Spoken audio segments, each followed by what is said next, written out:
There we are. There we are. I need to connect all my shit again because I didn't connect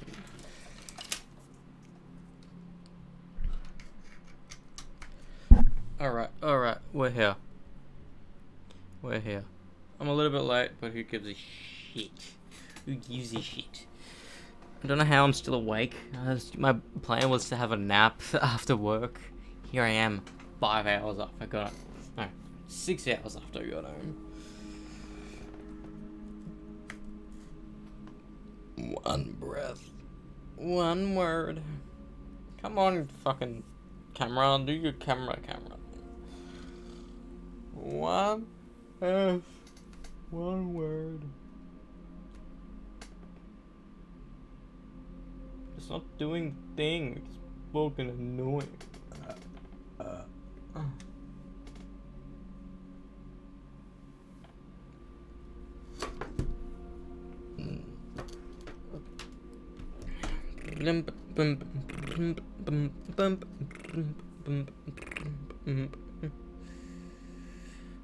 Come on, camera, be a good boy.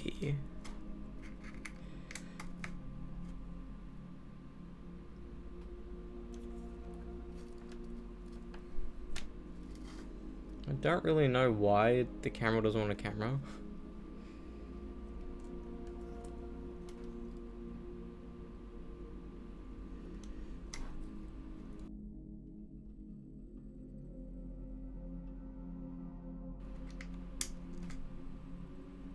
Okay. We're here. I guess what? I watched 2 movies. I haven't done 2 movies in a row in a little bit. But, on Friday night, I watched Mad Max 1, the first Mad Max. Released in 1979, but then it was released in America in 1980. At a limited run, and they apparently overdubbed half of the half of the movie because apparently the Australian accent was too exotic or some shit. I think Mel Gibson, he doesn't look like Mel Gibson, but I think Mel Gibson's the only one that wasn't overdubbed.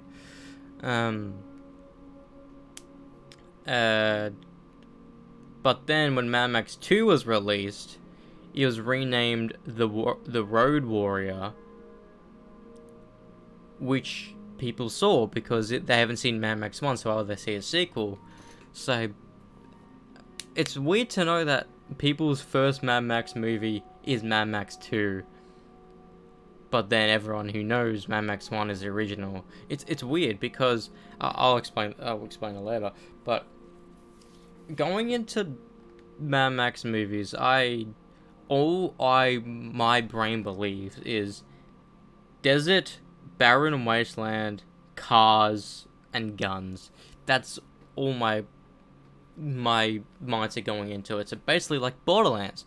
But then Mad Max 1, that entire movie confused the fuck out of it. It felt like a massive chunk of that movie was cut out.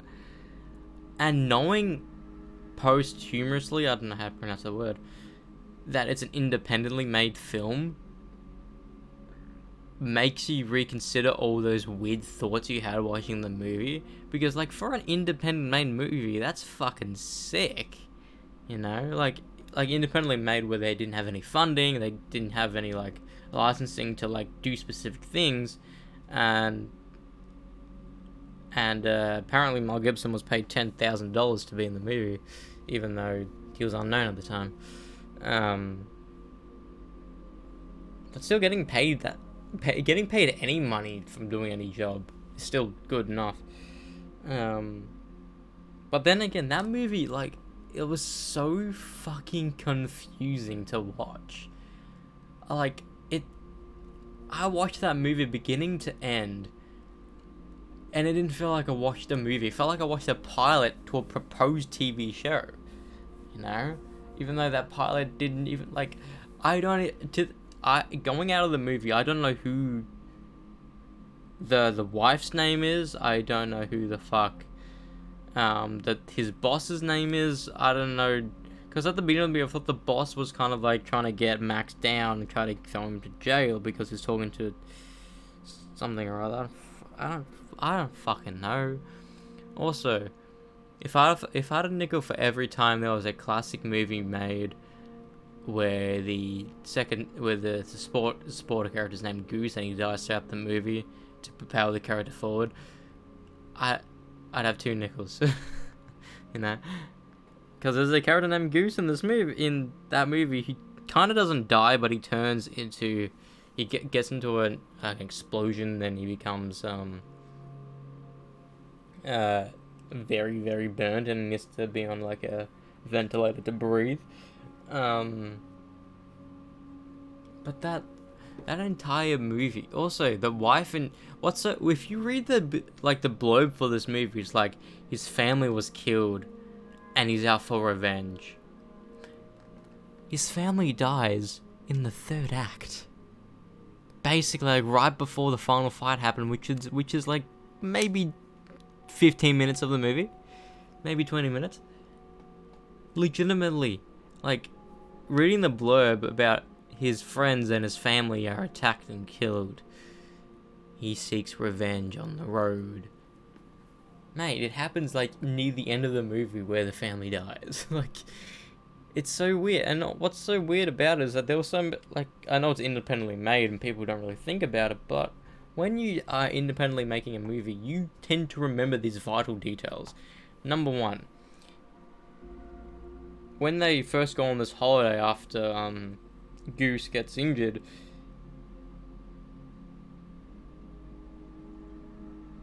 the baby isn't there with them. And I was like, where's the baby? And then the next shot, the baby's there. It's like, what? You can't just do that. Also, they somehow get a dog in the movie, but I don't know if that dog was theirs beforehand or they just bought it off the street.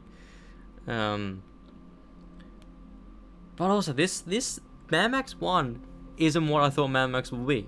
You know, it honestly just feels like it was shot and it's set in rural Australia. Legitimately, like, anyone from Sydney will realise that's Broken Hill, even though I think Broken Hill was the second movie. You know what I mean? Like, it confused the fuck out of me because, like, this is not what I thought Mad Max was gonna be about. Then I was like, oh, so the people who are in the gang are psychotic. Is that how humanity goes, like, changes for the sequels? Because what I know in Mad Max is what I know about Fury Road and Furiosa. But no, that wasn't the case. When you go into the second movie, it's a completely tonal shift. You know, he's just on the road, the same car from the first movie, by the way. And he's just trying to get some gas. You know, it's what's so weird is that you can watch Mad Max 2 by itself without watching the first movie and it would make complete sense because of the fact there's like this, like, a mini screen thing at the beginning of the movie that highlights basically what happened to his family and his friends in the first movie, and they shows like a downfall. I did not think about it was after a post-apocalyptic or whatever in Mad Max 1 at all. All it is in the near future. You need to say if some, like, a gas explosion happened that turned people into psychopaths. You need to say something like that. And also, composed by Brian May. No, not the Queen, Brian May. I was like, what? How can Brian May compose something on an independent film? But no, I'm, like, sure, it's a very good independently made film. It from what I remember, the specific scenes and the characters, like, getting killed and all that. However, this movie confused the fuck out of me. Like, it felt there was no and half the fucking audio I couldn't fucking hear, which is annoying. I don't like when I'm watching a movie and the voices are quieter than the fucking noises. You need the voices to be extremely high in the mix when you're making a movie, because you need everyone to hear what they're saying, especially if it's the main character. There's so many lines of dialogue in Mad Max 1 and 2 that I don't even know what they said. Also, you need to subtly have foot noises in movies, not like, oh, it's audibly, oh, you're just doing. It's annoying. Um,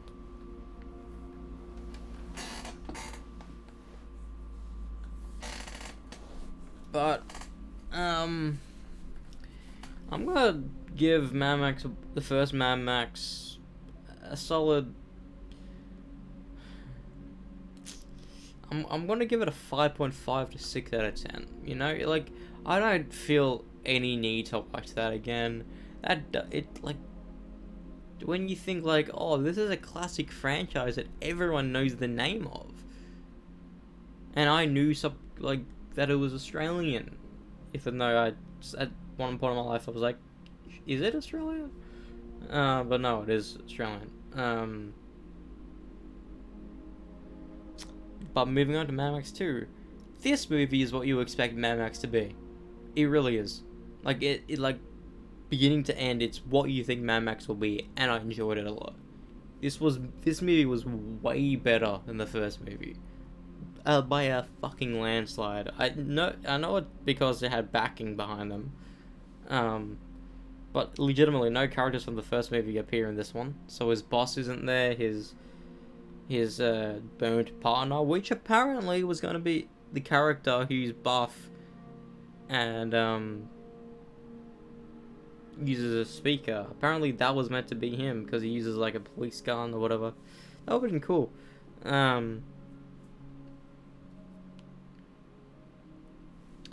But I don't know. This movie just felt way better than the first movie. Like, what was weird? There's at the beginning of the movie we see him like trying to just get gas from another car, and he's like accidentally killing people in the process because they're like racing him, trying to steal his gas. So they fall and die, but then the people on the motorbike stop very far away, and like it's like either that's a transgender man or that's a very flamboyant man. Then reading the IMDb later, that person, they were gay together, so that makes way more sense looking back on it. And what's weird is that there's this feral kid character, which turns out he's the dude that's narrating the entire movie. That was a shock I did not fucking expect. His house is a metal boomerang. He throws it, and when he catches it, it's obviously a shot of the kid throwing it, but in reverse.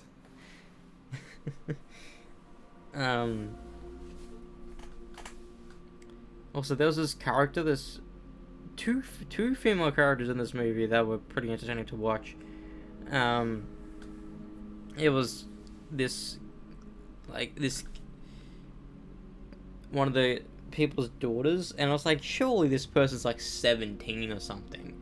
But what's weird is that the love interest in the movie was the second character we meet. Well, technically, not second character, but like the other character we meet, the dude with the helicopter thing. And like apparently he's like 30 or something. So I was like, that's a bit weird. Then I looked up. She was actually fucking 17 shooting the movie. But apparently she died when she was 37, which is a bit sad, but so she couldn't have been in Fury Road.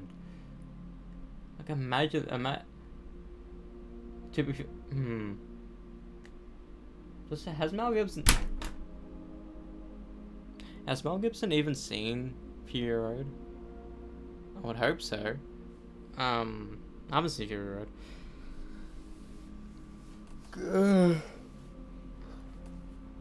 But it was the other character was this warrior, like Xenia warrior princess looking character. It's like, is this the love interest for him? No, she dies. Basically, every side character in this movie that you begin to care about dies. You know, the dude who looks like fucking Steve Irwin, he dies. That girl dies. Fucking. We thought the helicopter dude was gonna die, but he just crashed, but he survived. But what was weird is that this entire plot of this movie, basically, like, it's so poor on paper. Like, it's just a very simple idea that is, like, so poor. It's just like, a man wants to get gasoline. And in doing so, he helps people move gasoline. That's the entire movie. That legitimately is the entire movie. He wants gas to drive his car. And once he gets it, he crashes his car. So he comes back and he drives the tanker. Turns out it was filled with fucking sand. Which is kind of a bit, like, everyone, like, was on it and risked their lives. Did they know that wasn't full of fucking gas?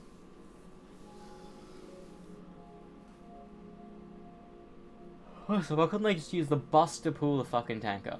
You know? You didn't need to find that truck.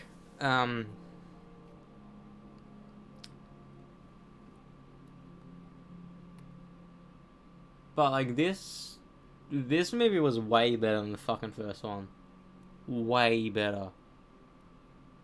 Like, sure, you can say, like, T2 is, like, one of the best sequels of all time, same with Empire Strikes Back. But this has to be the quintessential sequel where you don't even need to watch the first movie. You know, this can be the first movie. This is the Mad Max film. Mad Max 1 was so shit in comparison. And I don't know if George Miller agrees or not, because I don't know if he had... Apparently he didn't have the idea at the time that to make it post-apocalyptic. But apparently not having the people around in the first movie because there were a lot of extras, and the extras were paid with beer.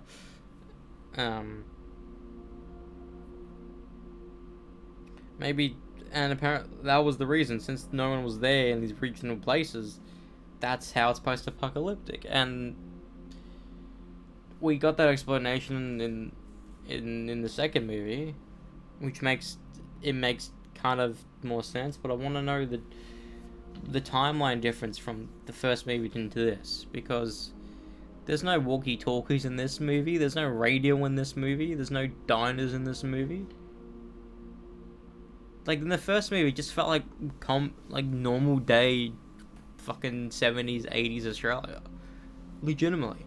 You know? Having beer, going to the fucking servo to get some gas, even though I don't think we ever used gas in Australia, it was always petroleum.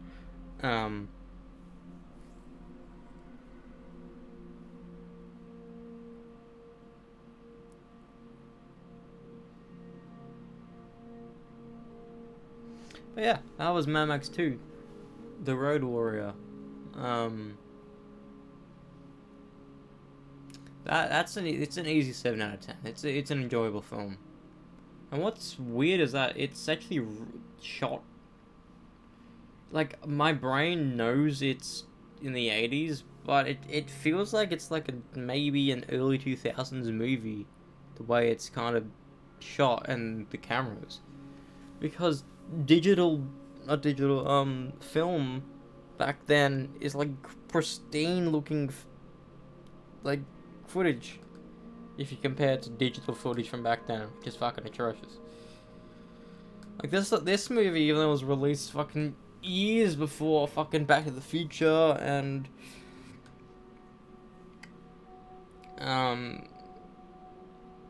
fucking whatever 90s movie was, TMNT, this looks way better than those movies. Maybe that's because I rented the Ultra HD version. Maybe.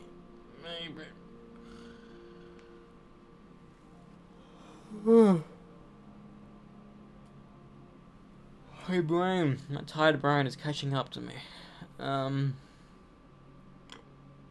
Anyways, let's play the fucking game. Let's play the game. It's time to play the game. Oh. What's so weird is that I went to sleep like fucking 6:30, then woke up around 10:40. Oh. And I tried to get back to... What's weird is I went back to sleep, then I woke up at 11:30 on the dot, and I was like, did I get my alarms, or did I just wake up at this time? And it's so weird, when my brain knows I'm going to work, or going to uni, or to something, my brain's like, oh, stay awake. But if I know I don't need to go anywhere, but I know but I want to do something throughout the day, like do something for YouTube or whatever, I sleep in. Because my brain's like, oh, you don't need to worry about that. Bro, I still want to wake up at decent times. And I'm going to sleep in quite a bit. Because, I don't know, I need to get off around midnight tonight. Because I kind of want to watch an episode of House.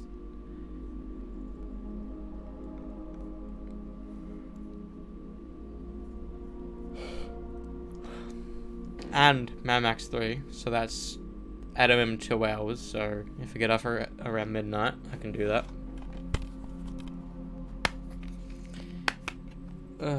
But I can just feel like when next time I lie down, I'm gonna easily pass out.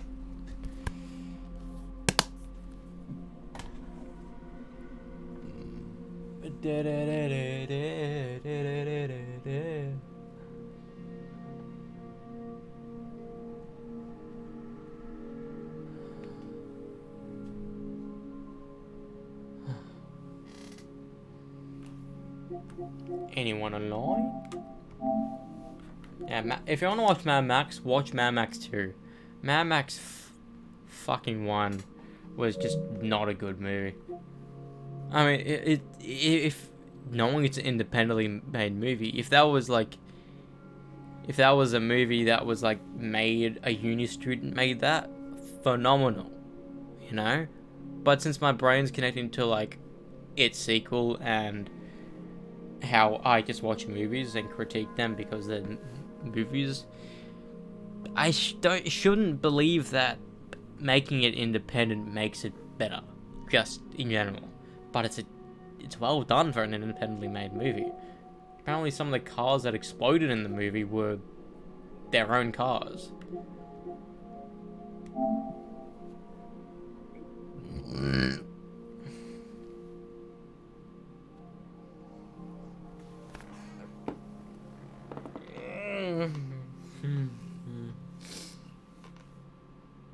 That's right, they announced a PS5 version of Until Dawn. Is that a sequel to Astrobot?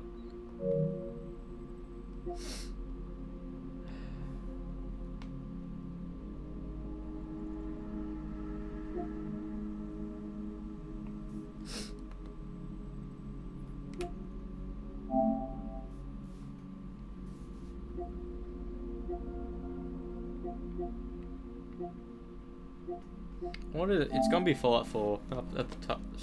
Yeah. What the fuck? Why is that still so expensive? Why is it more expensive on PSN than it is? Bro, I got this game for $80 day one. Why is it so expensive on PSN? It's fucking a ripoff. I wanna get Cyberpunk though.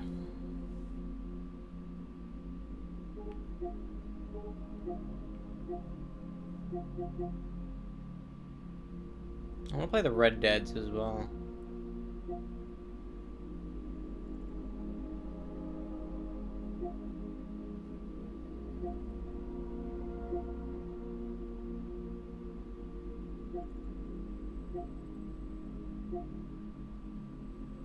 I've thought about it, but I haven't really said it. But there's been an influx of sports games in the past 10 years.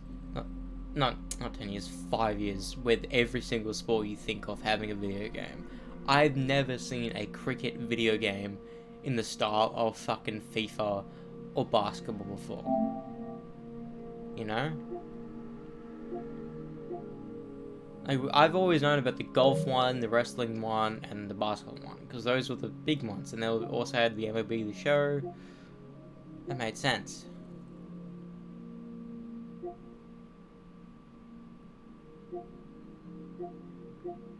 Do I have both Plague Tales? I think I do.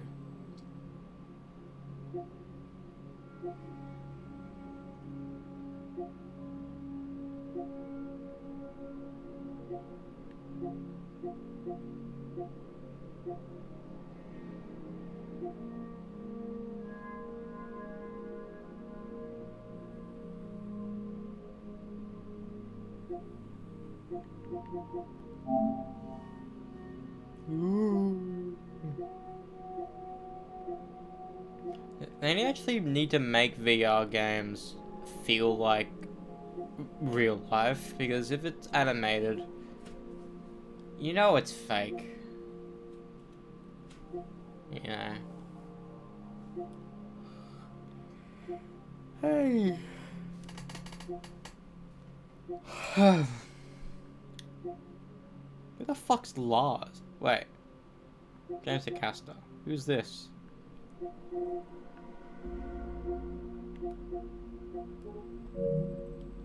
Who we gonna call?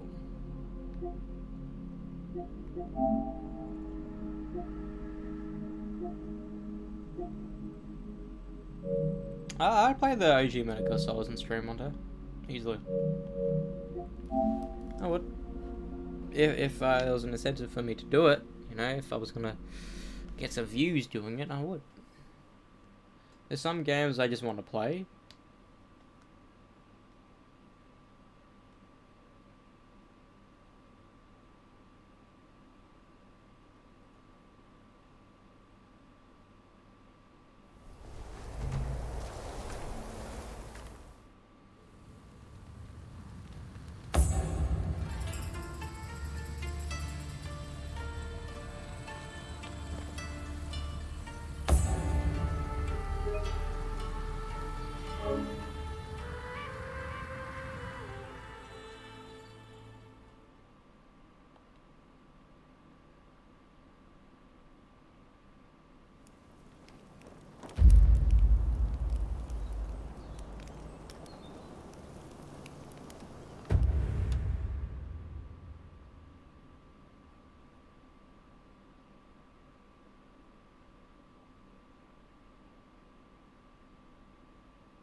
Interesting.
Tatium.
I don't understand why people want to look ugly. You know, everyone wants to have the chiseled jaw look. It doesn't look good on anyone. No matter if you're a guy or a girl, trust me. You know, no one wants to look at that. People want to look at natural fucking beauty. That doesn't mean obesity, no. That means legit your face without fucking trying to do anything.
Never love her more.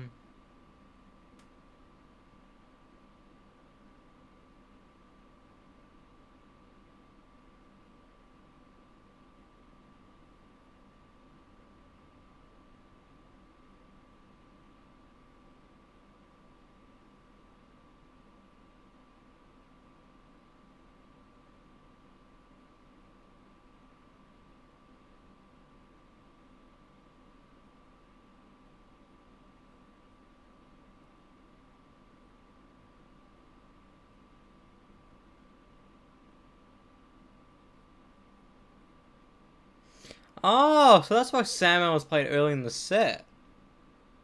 I was wondering why Sandman was in the same set as Master of Puppets.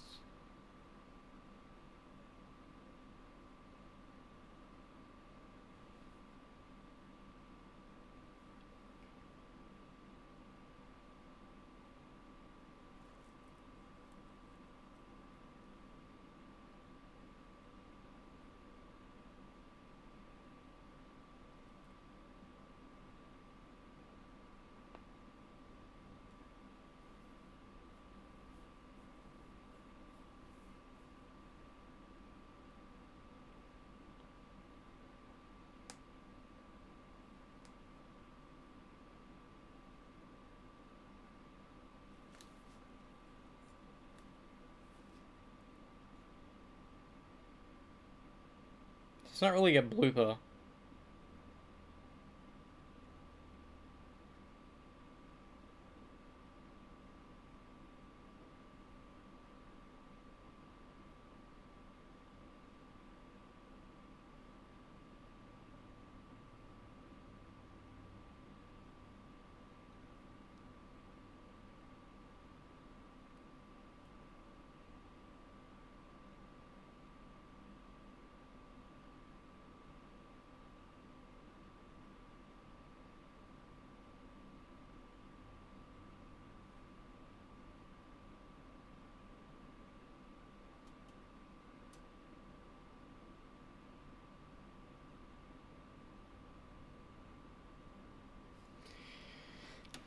Do the dare.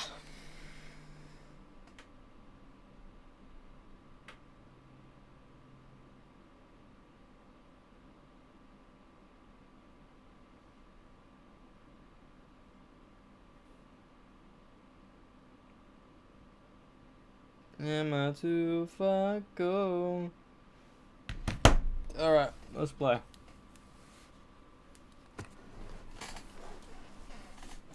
So I do believe that's the final mission. But before I do that,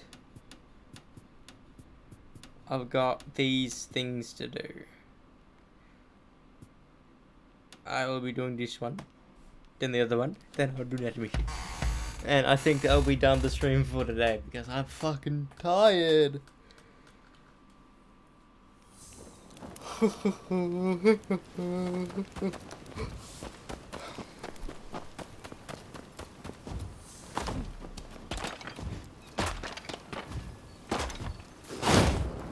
I too far go?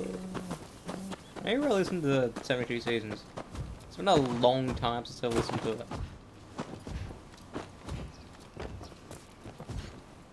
Boom boom boom bam bam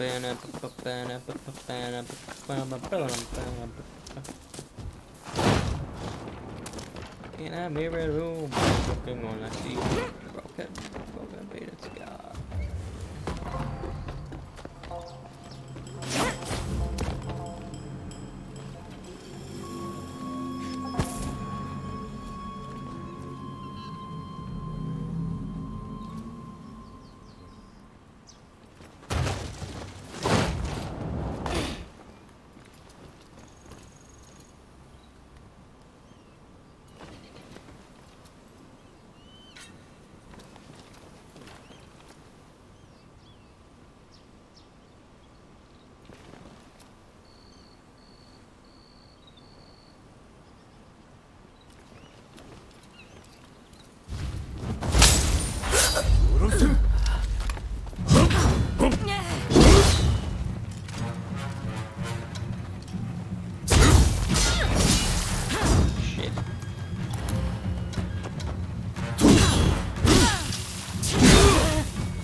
I like how he just flops his hands.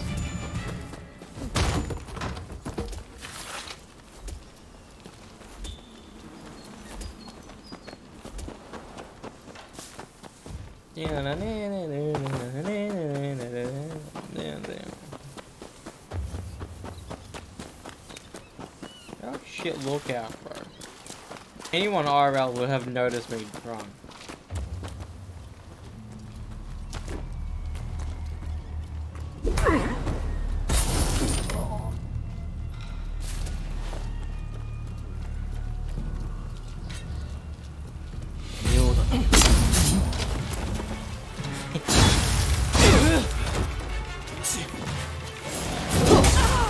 Ow.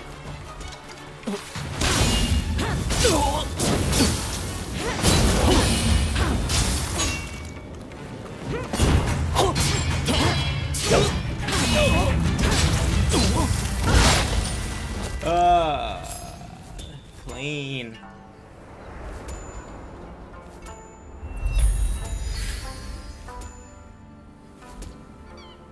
Damn, that looks skinny. Am I too far gone?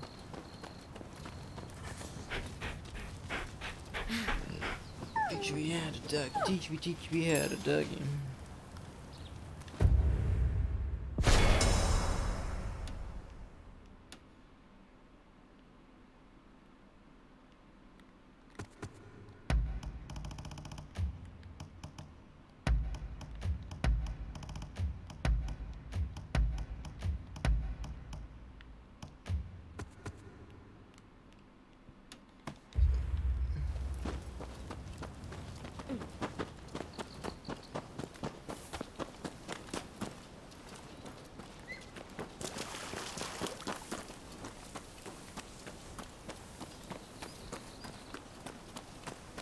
So I'm almost guaranteed I'll get the plat this week. I thought I was gonna get it this week, but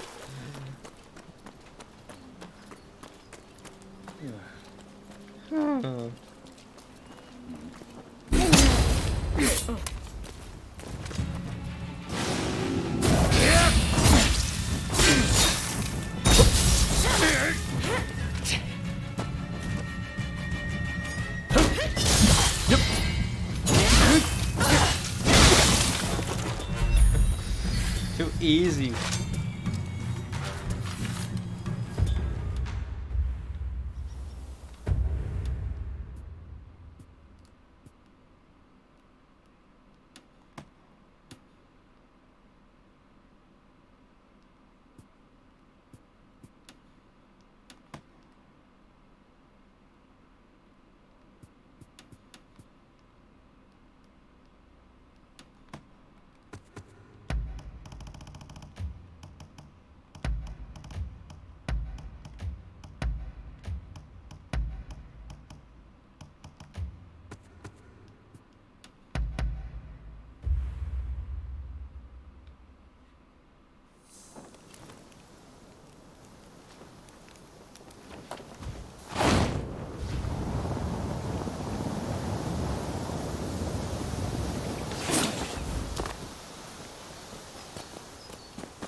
Some valuable goods here.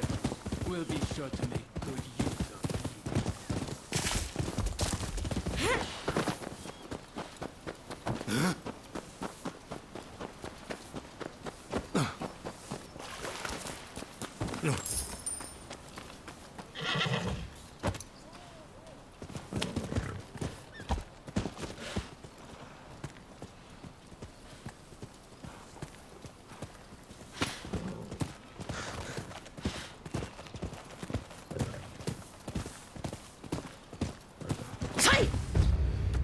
Sight.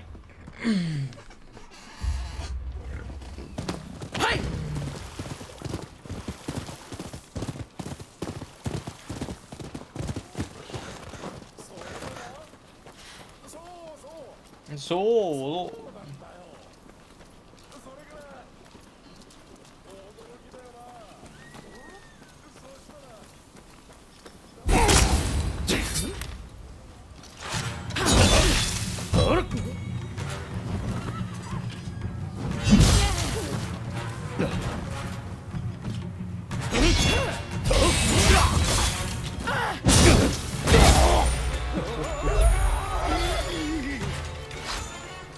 He had a big helmet, big hair.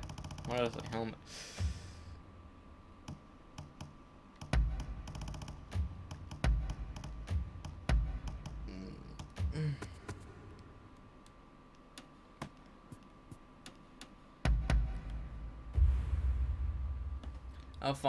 Our final little thing. Now we're just gonna complete the game, I suppose.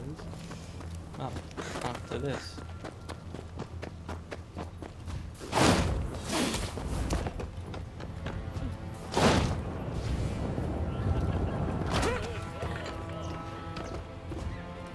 Damn it.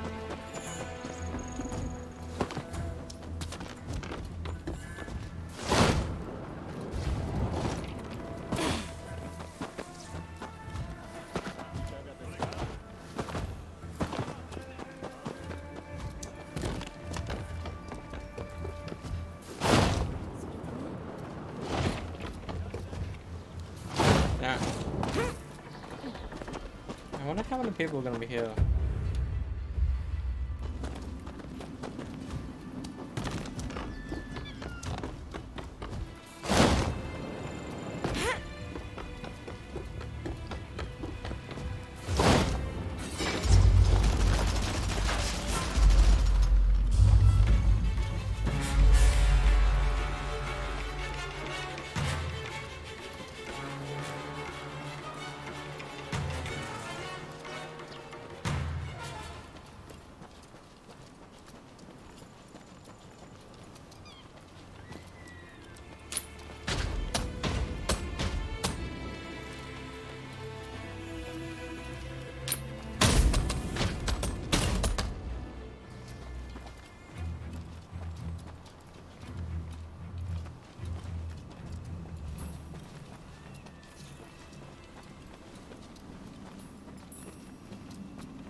Didn't realize it was like that.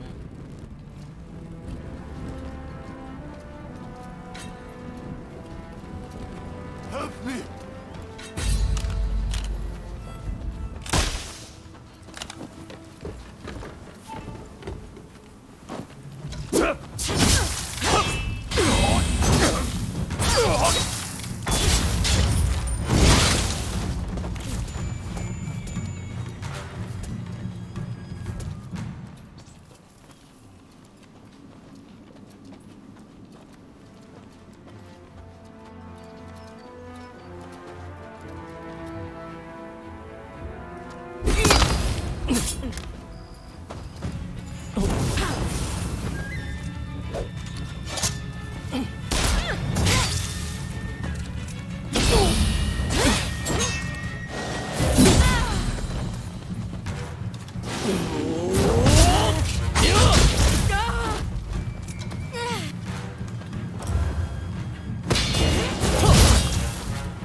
Sorry for the trouble.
Oh,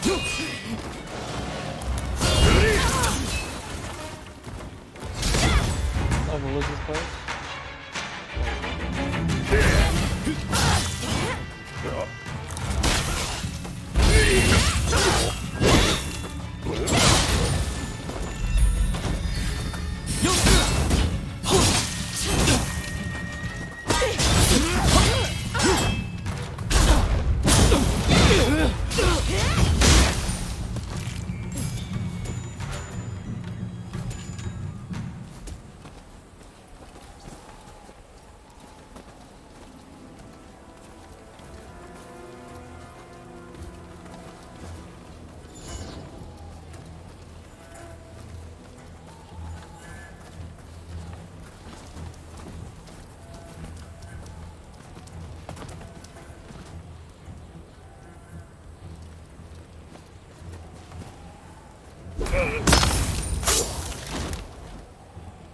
Child's play.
That's fun.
That's why I love House. House is fucking one of my favorite shows, bro.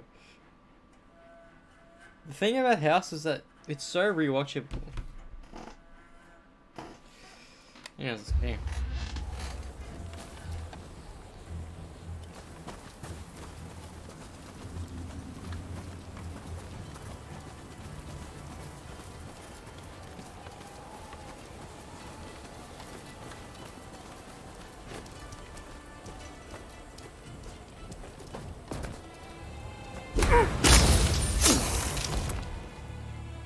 Child's play.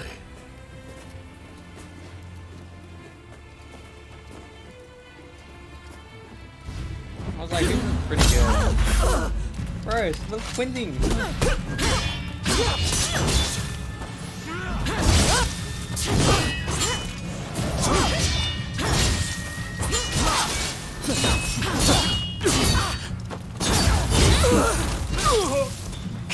I do really want to know.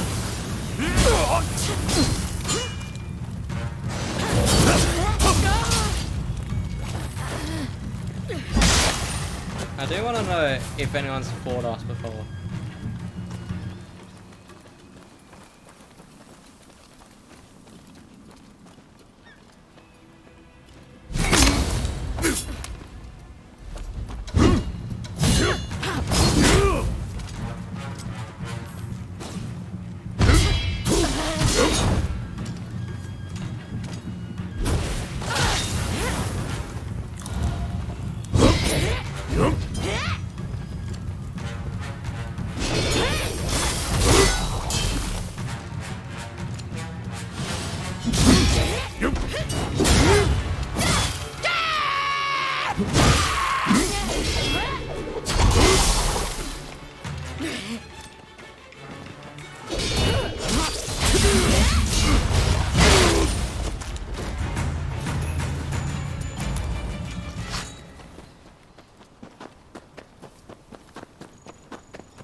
Don't rush. Take your time.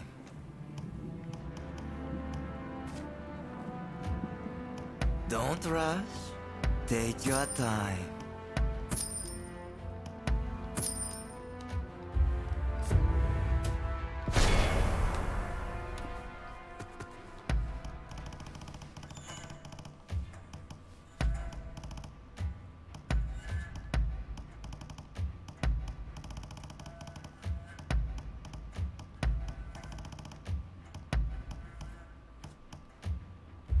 Thanks for your patronage.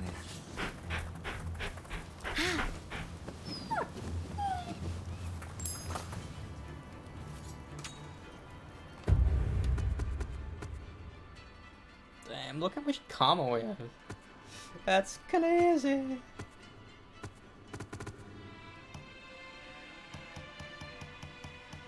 I'm still with Atsuko, right?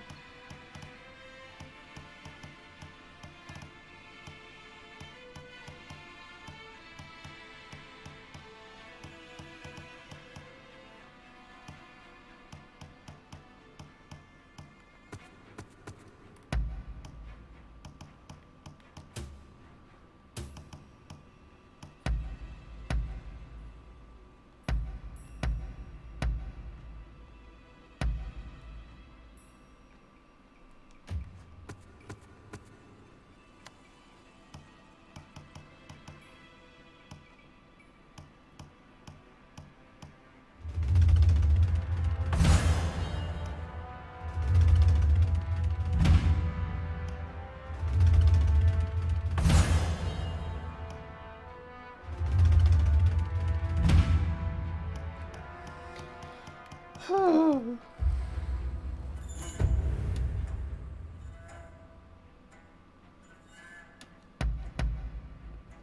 baby, baby.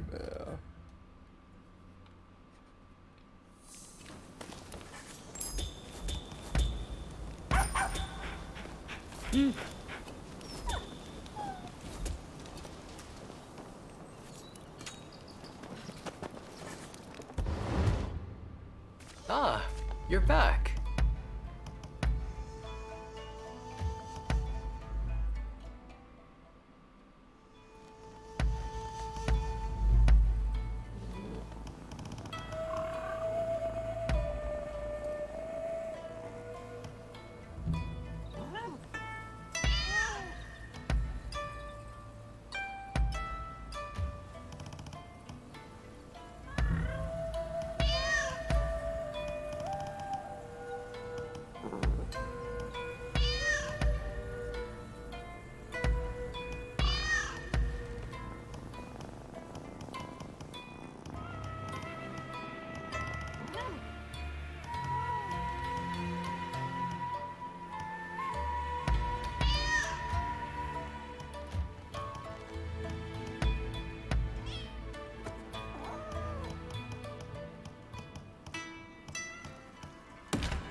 Ah,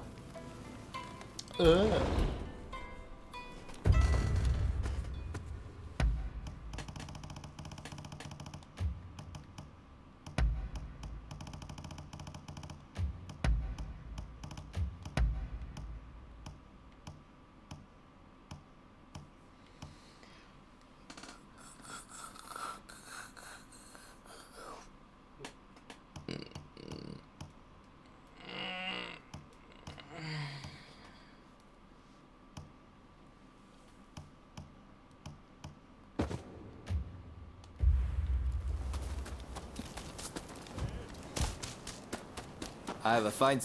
What kind of medicine do you seek?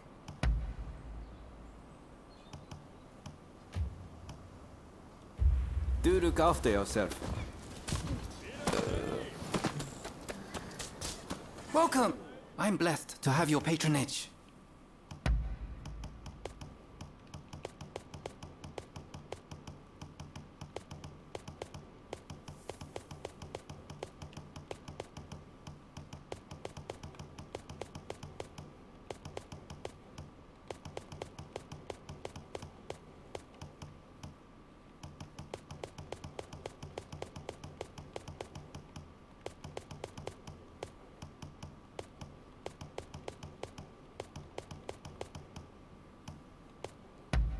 Anything else? No. Later then. Let's go. What I think is to be the final mission of the game. Insane. Ah, it's you. Saigo has sent word back that he's ready to negotiate. In truth, I already had high hopes. But you still outdone yourself.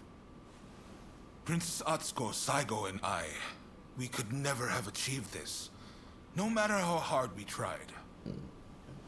The fact that we've been able to come this far is all down to the bonds that you have forged.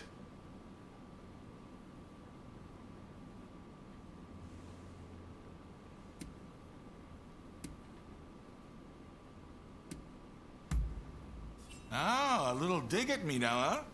Well, I apologize for the mess I dragged you into. But there's no harm in embracing life's chance encounters. True, maintaining bonds can be tough, but it's worth it in the end.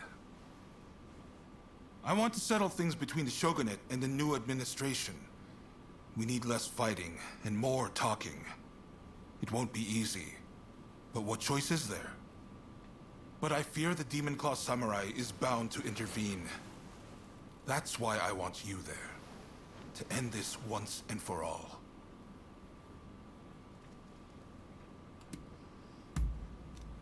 End of the game. It's do or die for the both of us tonight. By the way, some of your acquaintances are hoping for a word with you. The negotiations with Psycho aren't set to begin just yet. I'm sure you have much to discuss, so I'll leave you be.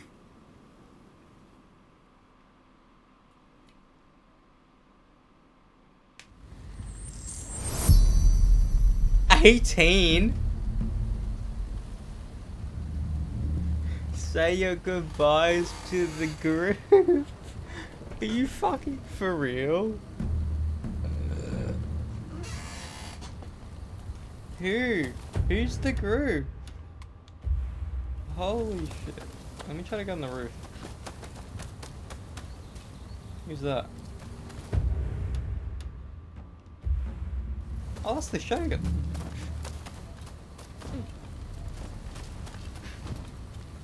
Let me get on the roof somewhere. This is cash. Cash money and the views and the clicks. Oh, hello there. It's so insane that everyone's here. Oh,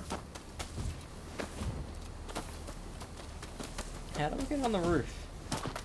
oh, hello there. I mean, damn it. I thought that would work. I'd be able to go on the roof. Ryoma's back. Ah, it's you. Would it be 17 if Ryoma wasn't there? Looks like it's time for you to finally settle the score with your partner. When it came down to it with me and his own, it was kill or be killed. But I don't want things to go the same way for you. Finish your business and come back alive. Got that, counterpart? I know you can do it. I have absolute faith in you.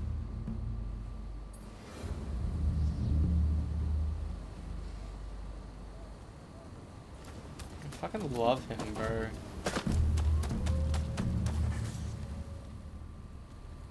Surprised to see me here? I wasn't going to simply lie still, no matter how grave my wounds. I can't go down in history as the shogun who ran away, can I now? I will be satisfied as long as Edo. No, this country doesn't go up in flames.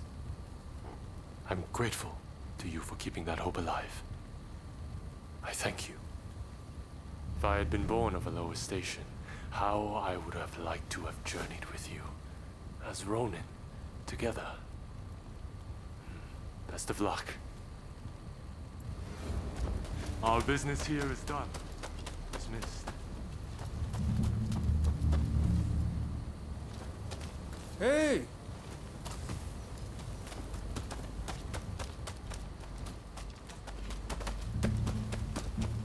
Hey! I had a feeling I might find you here. My intuition as sharp as ever, eh? As someone who owes you his life, let me speak my piece. You survived this long. Don't waste it by dying now, understood? The mark of a true hero is that they live when they are supposed to, and die when they are supposed to. That's how we should aspire to be.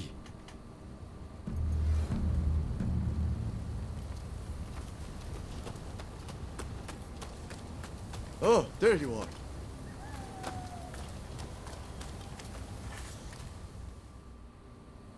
Tokugawa is responsible for the deaths of Master Shoin and Kusaka. I will never forgive him, but to forge a new nation.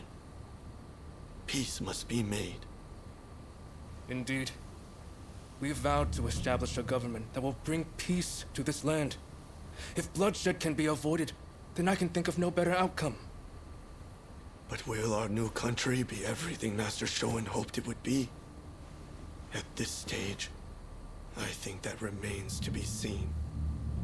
Yamagata, Let us forge a nation both sides can be proud of. That is what Master Shoin would have wanted. There's no need to worry. The sun will surely rise. By your leave.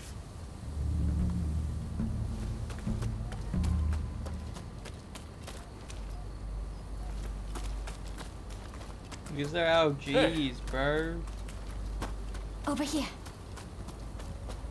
I like how they're all here. It's like, It was a tough choice. But Saigo has decided to participate in the talks. It all came down to the letter you delivered from Princess Atsuko. A world in which those who fought for others get their just reward. In those words, Saigo and I both saw the shape this country should take. Far too many have died in order for us to get here. I pray what comes next will live up to both their hopes and ours. And that your efforts will be rewarded. That concludes business.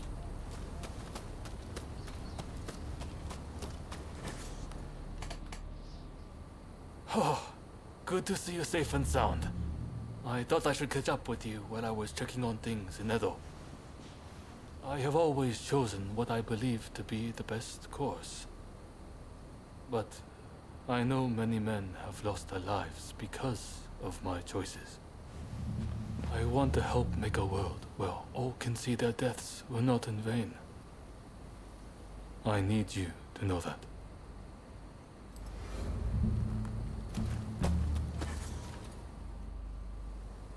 I've been thinking about it for some time. Why do those who seek peace go to war? I don't have the answer. But I know you're always risking your life for a peaceful world. That much is painfully clear. Knowing that much, I can almost glimpse the answer. Come back safe, please. You have to.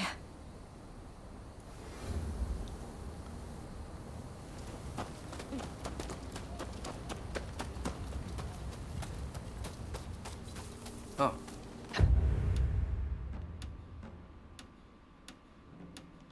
Hello there. Ever since I was an apprentice, following Kondo has been a matter of course. That's why I fought in the Shisengumi. Now it looks like the war is drawing to a close. Yet, still I struggle to imagine a world where our swords are sheathed for good. But perhaps that would be no bad thing. Or so I have come to think. For now, I pray for your success.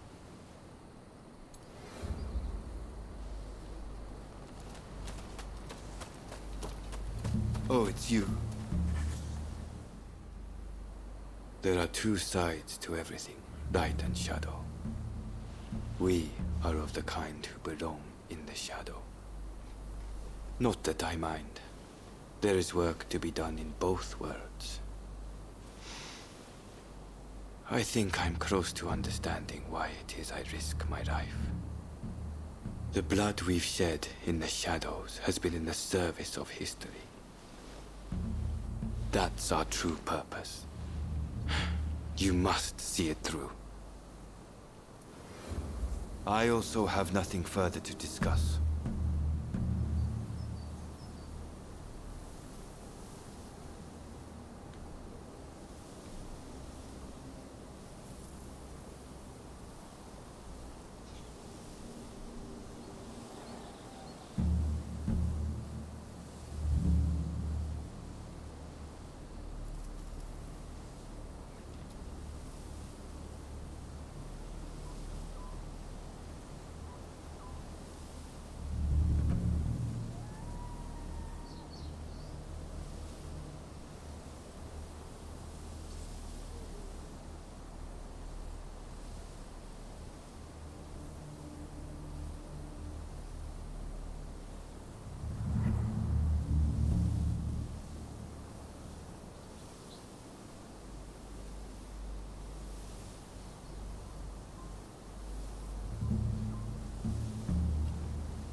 Alright, I'll be right back. I need to do something. I'm atrocious, bro. I want to play the game, but my brain's like, no. YouTube shorts. It's addicting, bro. It's just like, just another one. And one short equates to 1 minute, so if there's 6 shorts, that's 6 minutes. If there's 10, there's 10 minutes. You know?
There's something to see in the circles of the light, in the deepest of dreams. I can see the flash coming out of me.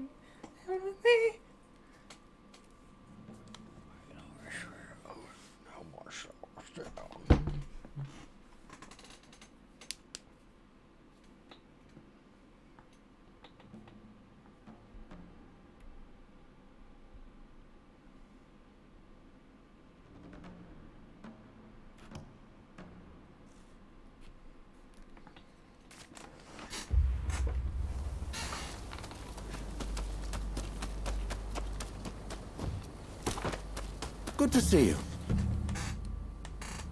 Since last we met, I've been representing Britain in talks with the new administration.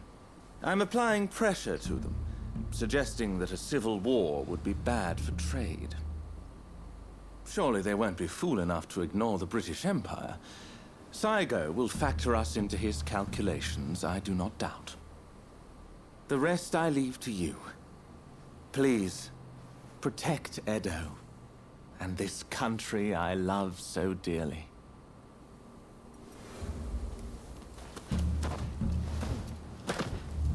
Oh, hello there.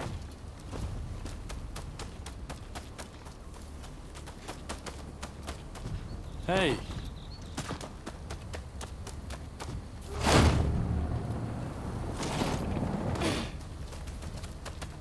Don't fuss.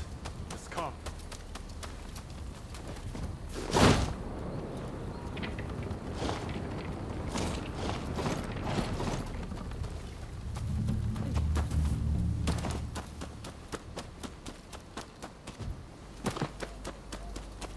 Over here, my... As technology advances, it can be used to harm men, and even stir up great wars. But the fact remains that it can be used to save men, too. In the end, it is a tool, and we decide their use. I choose to trust in people, in their hearts, and so I continue my work. Speaking of which, I have a new invention in the works. Come on, have a gander once you are able to rest your sword. All right then, be seeing you. Would that be the final Bond mission?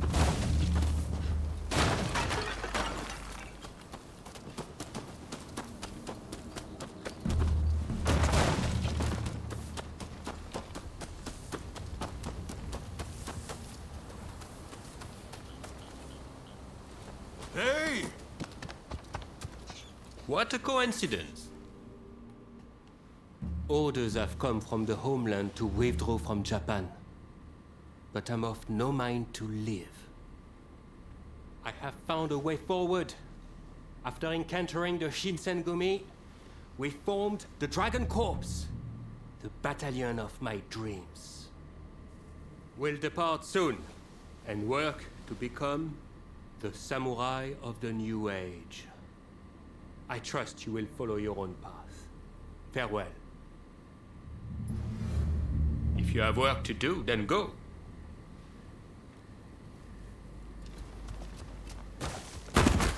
Ah. God.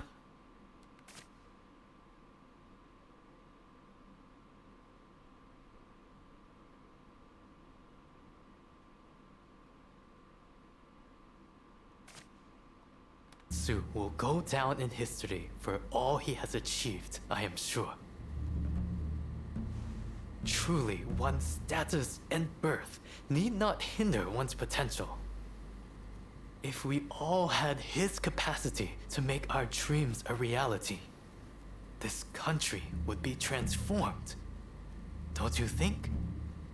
Imagine if we could all emulate his example. But I do not see why this should remain but a dream. No, I will make it so myself. That is all. Till next time. Ah, it's you.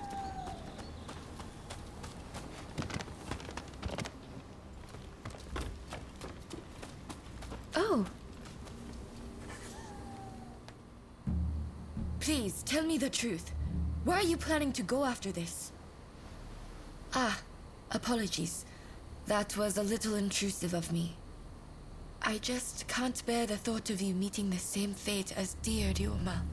He's right there. I don't know what it is you're trying to accomplish, but all I ask is that you return safe and sound from the endeavor.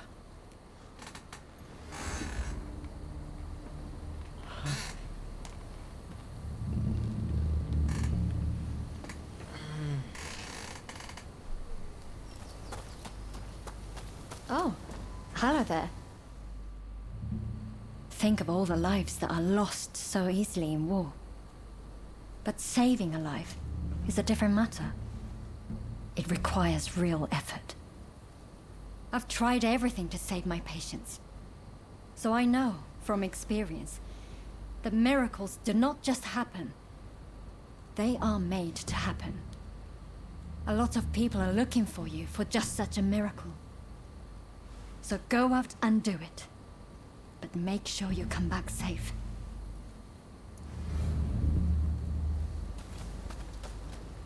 I like how we like fuck everyone here. Ichi.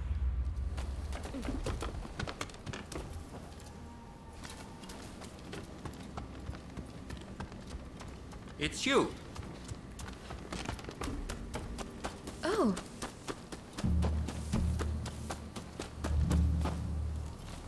Where is he?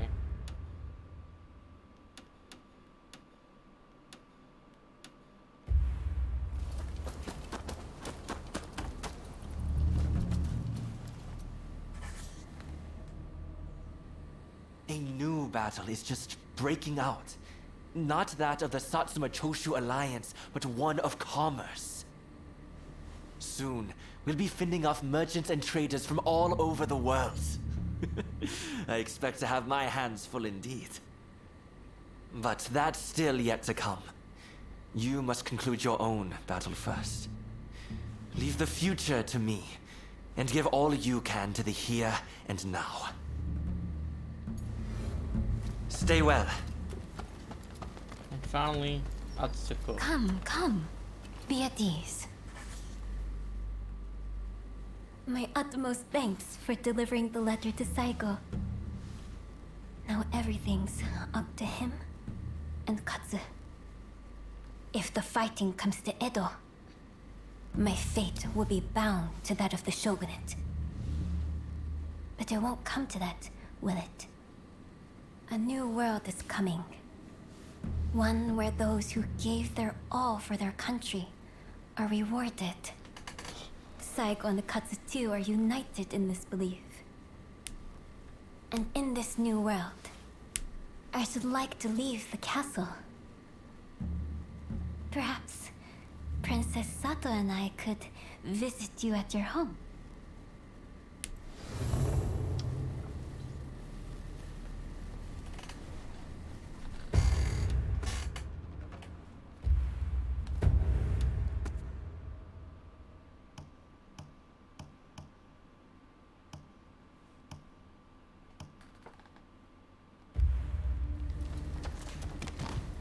Ah, it's you. Have you met with everyone you wanted? When you're ready, head to the Satsuma base.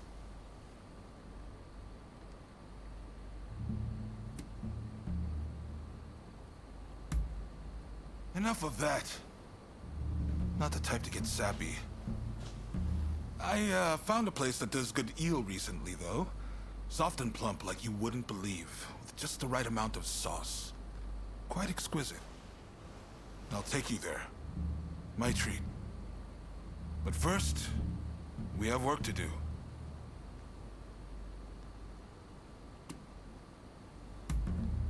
No need to be so stiff.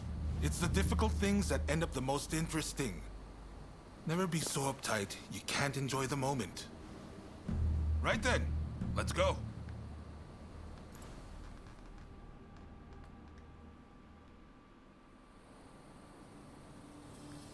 This is no time for games or evasions. Let us be straight with each other. Naturally, I came with the same intention. So let us talk. First, the new administration's requests.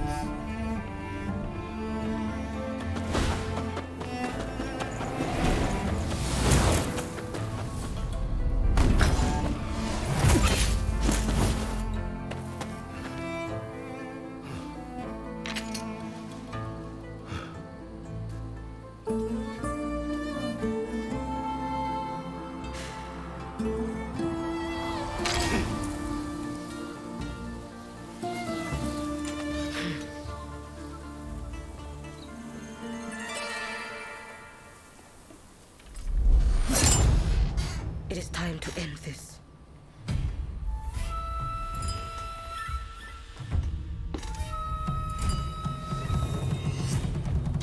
So you're determined to interfere?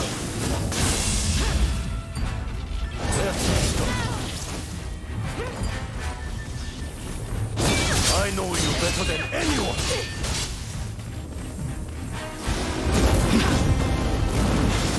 You've always been too soft.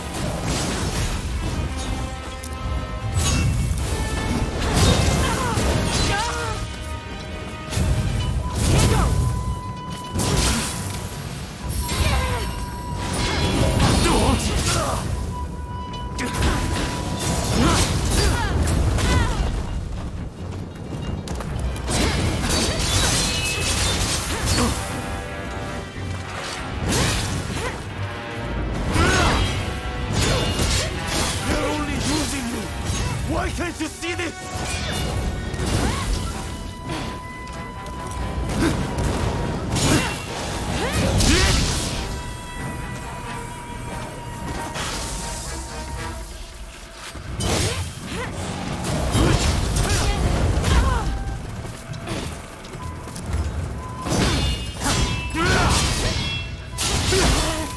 Can't introduce a game mechanic to play the game.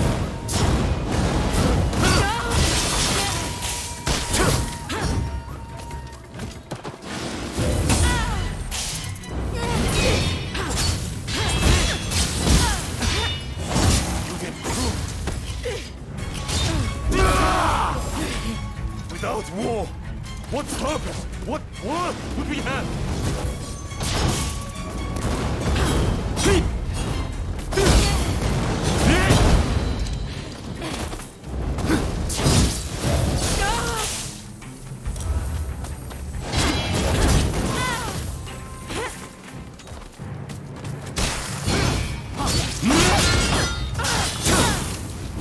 Why can't you understand me? of all people! Give it up. I will fight for a new day.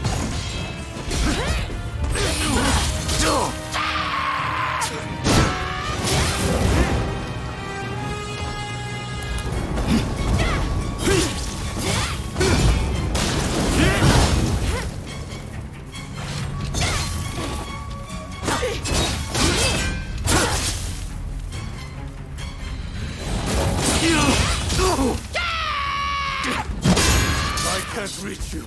Then I must be the one to kill you! We'll stop you, no matter what! We're Veil's Edge. We're meant to be together. We can be again.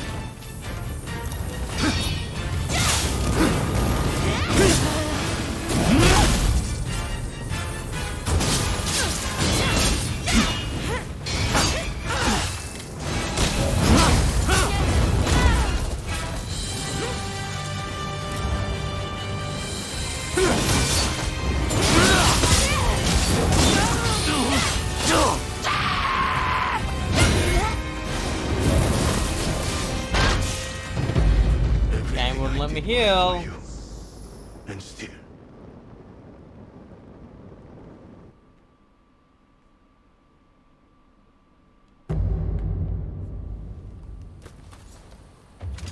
So you're determined to interfere? I know you better than anyone.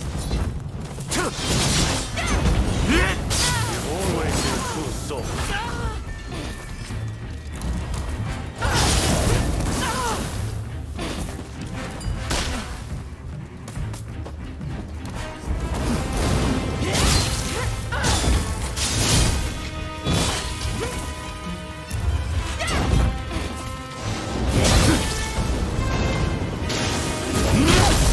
Let me get rid of my fucking thing.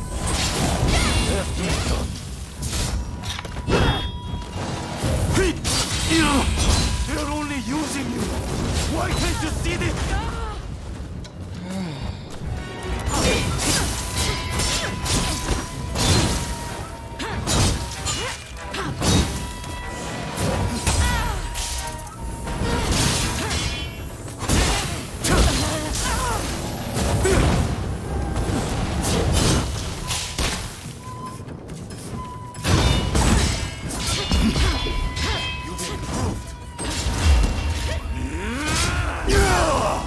Without war, what purpose, what worth would we have?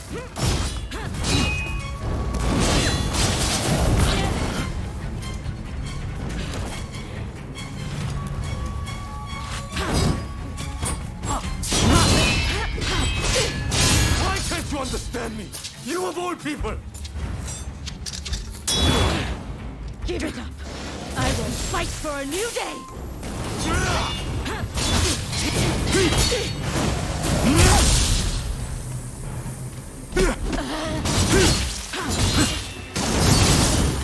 Heal. Fuck you.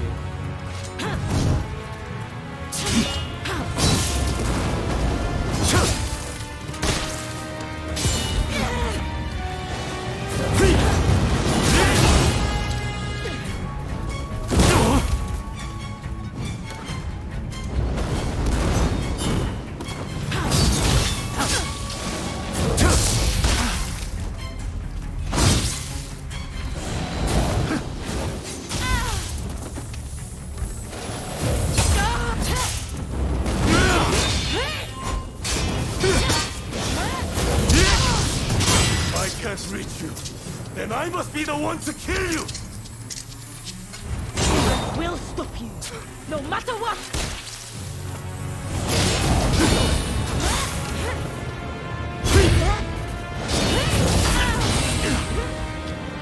We're Veil's Edge. We're meant to be together, and we can be again!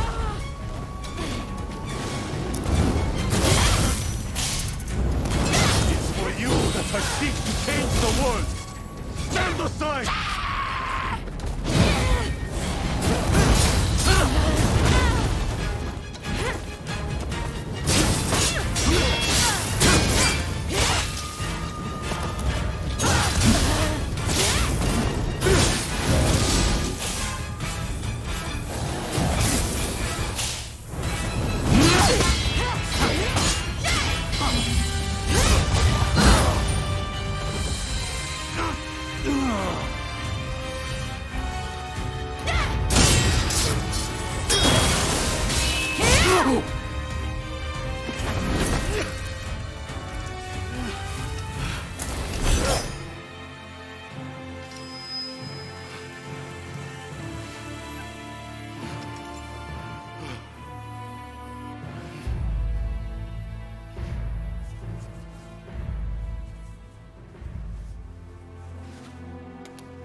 Tough boss fight.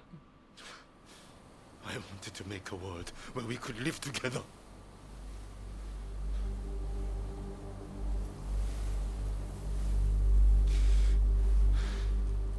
Just let me die by your hand.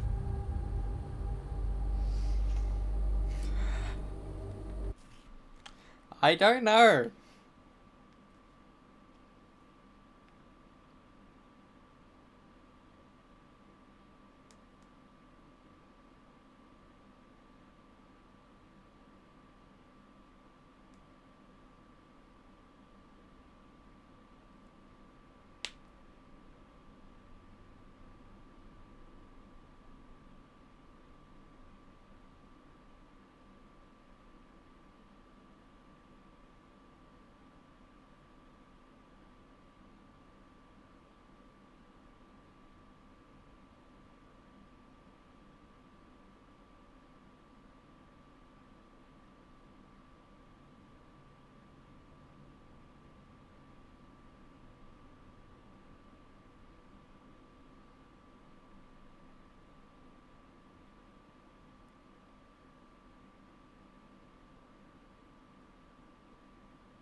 I'm going to spare him.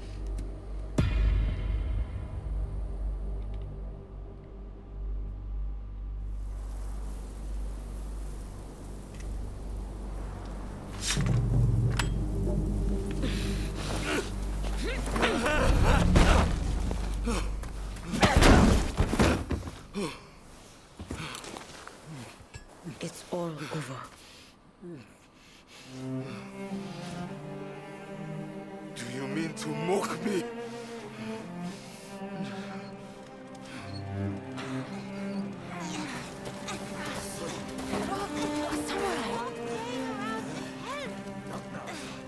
If you turn Edo into a sea of flames, that family will be torn asunder.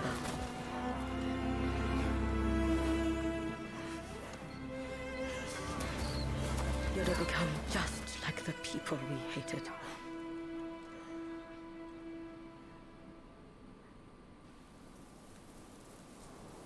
My only goal in life was to create a nation where we could thrive. And you're telling me to just give up?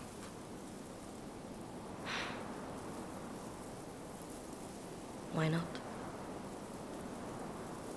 It's a new dawn for Japan. It could be for you too.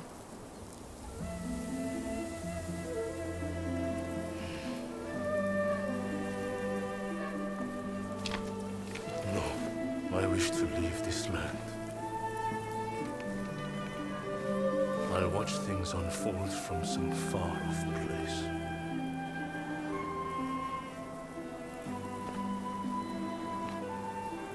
Even if we're apart, still we are one.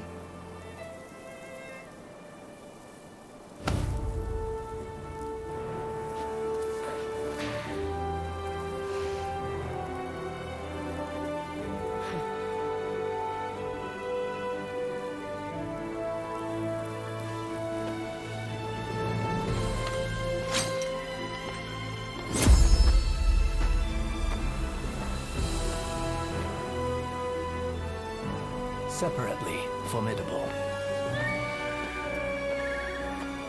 Together, unstoppable.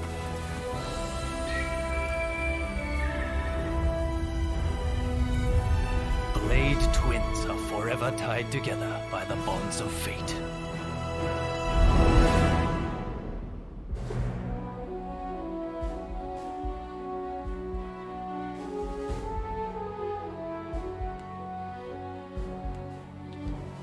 Oh.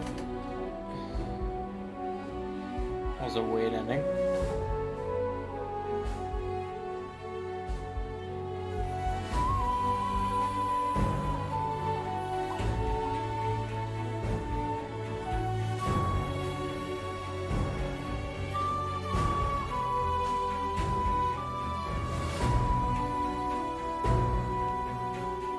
That's Katsura! New hairstyle! I remember seeing that ages ago.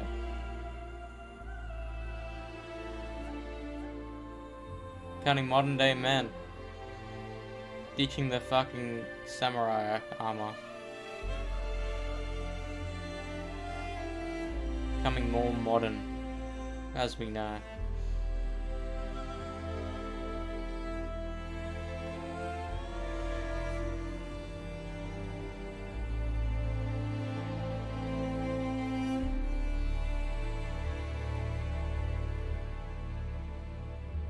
Oh, that's for Gensui.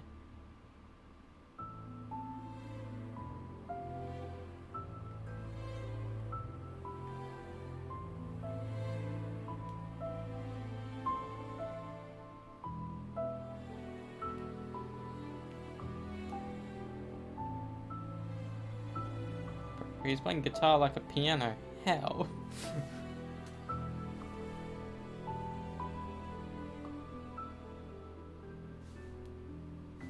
How does credits work if Soji, Shinsaku, and Ryoma died? What would they look like? Oh, Ryoma, I haven't seen Ryoma yet.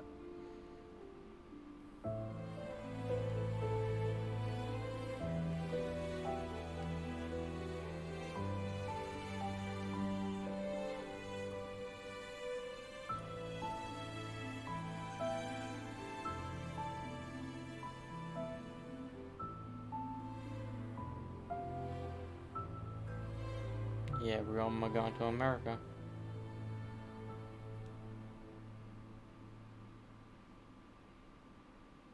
No one's gonna fucking see you there.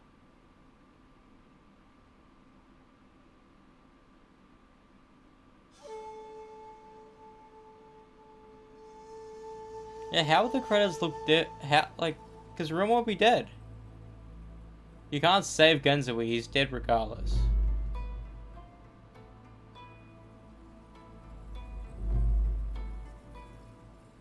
I don't know if it's because of the fact I have that charm that gives me plus 72% luck. But that boss fight didn't feel like a boss fight. People said like that fight was so fucking hard compared to the rest of the game. I died once, sure, but the only thing I didn't like about it is that they implemented a brand new game system. You shouldn't do that for a final boss fight. Maybe if it's unique for the bad guy, make him have a unique ability. Sure, look with Venom and Spider-Man, he has unique abilities. But, like, having us be, like, dizzy and forgetting how to fight, the fuck, that should be either a thing that happens throughout the game, or not.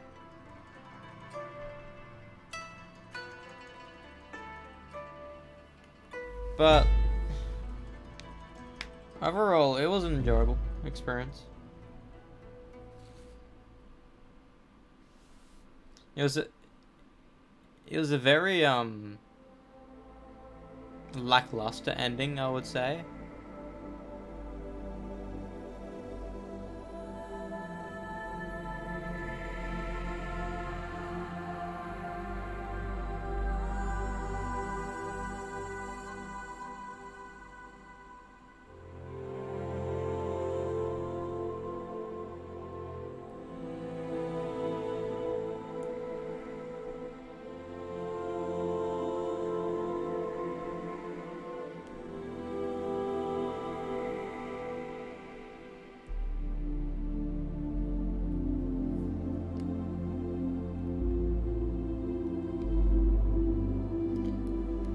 I enjoyed it.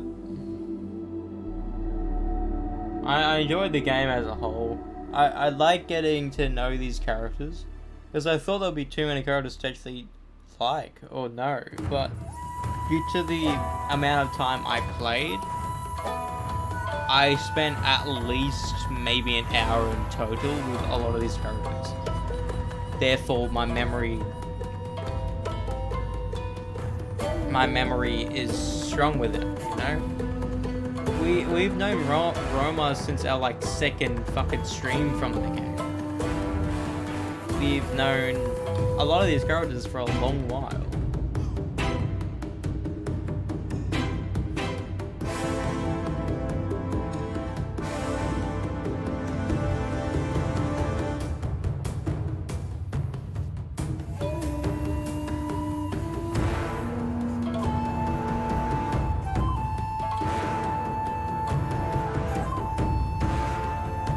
I liked it. It was fucking sick.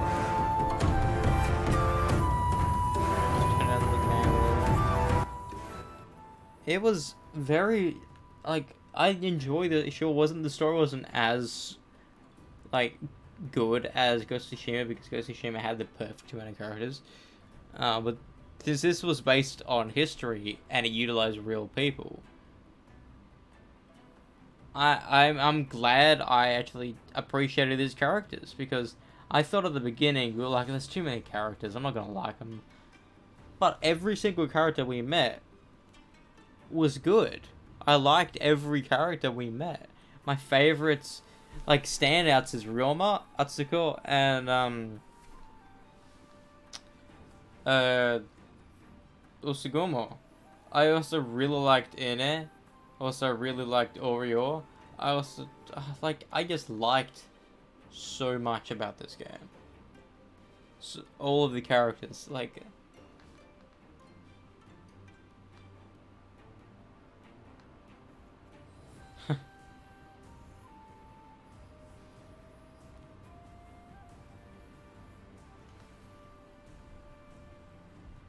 Let's see how the credits go.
want to see the ending where we actually kill the bad guy, or the killer twin.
The age of the samurai draws to a close.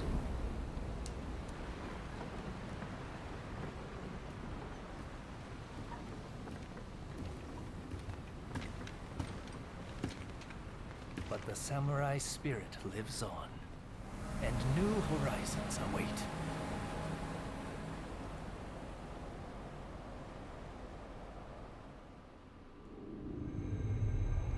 Following the talks between Kaishu Katsu and Takamori Saigo, the shogunate forces surrender Edo Castle. With that, those who dreamed of a new dawn for Japan succeed in avoiding full-blown war in Edo, saving countless lives.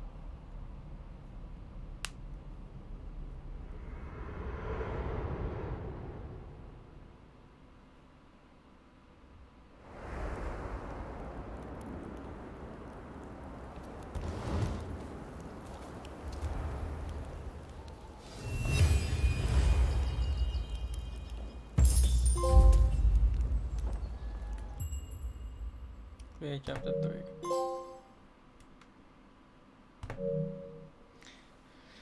You complete the main storyline and unlock the following features. The Midnight difficulty setting is now available. Use the Testament of the Soul to play Midnight missions and obtain Masterwork equipment. Ally missions have been unlocked. Use the Testament of the Soul to play high risk, high reward missions.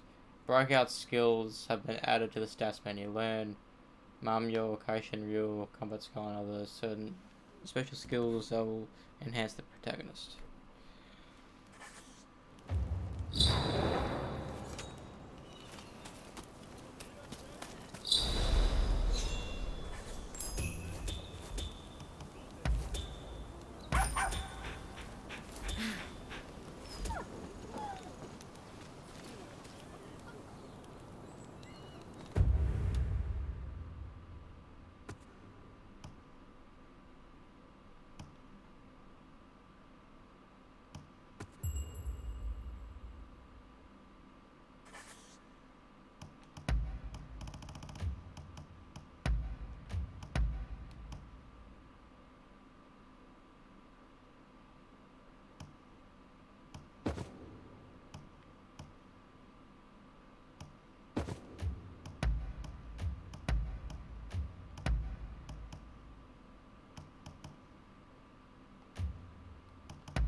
The special skill breakthrough uses skill points to learn skills that further enhance the protagonist and their allies.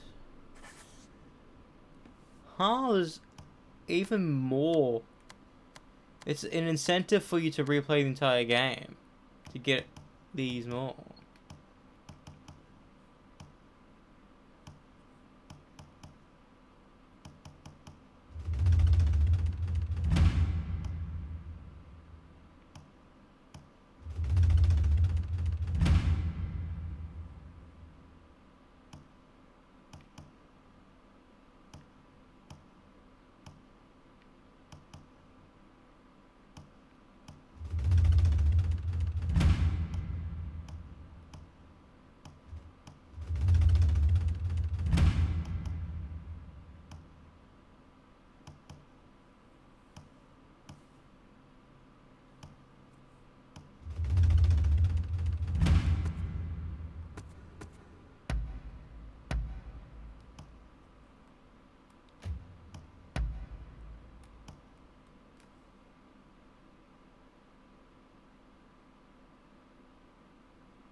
It's such a massive net.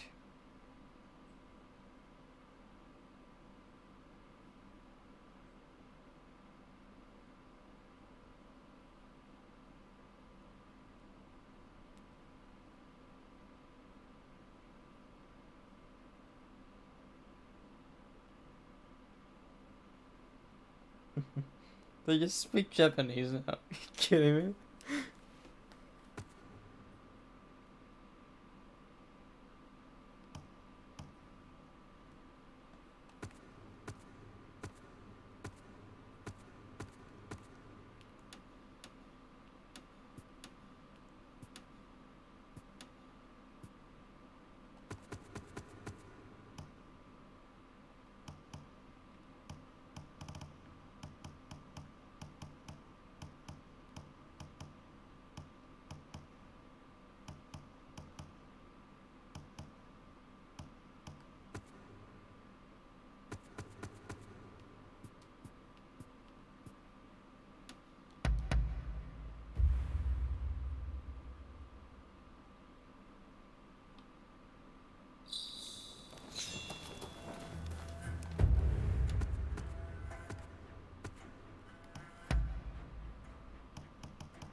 How are you? What is it?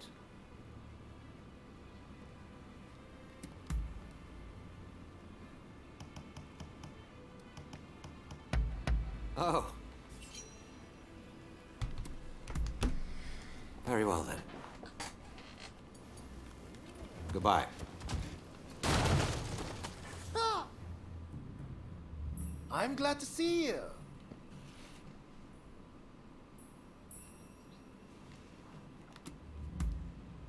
Really? That would be great.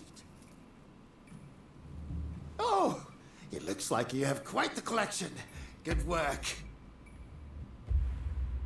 I have a hunch you will be back again. Am I right?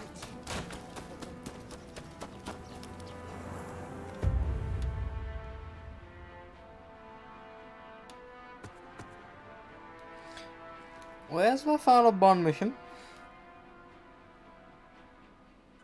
Unless it's for getting the blue demon.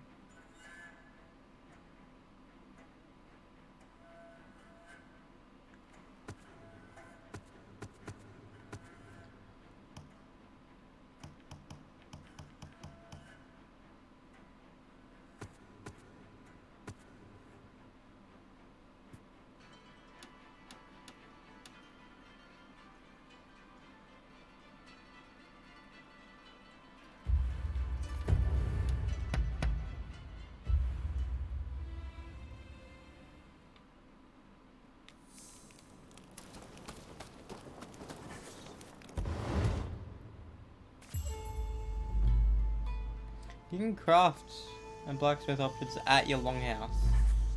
Forgive me my intrusion.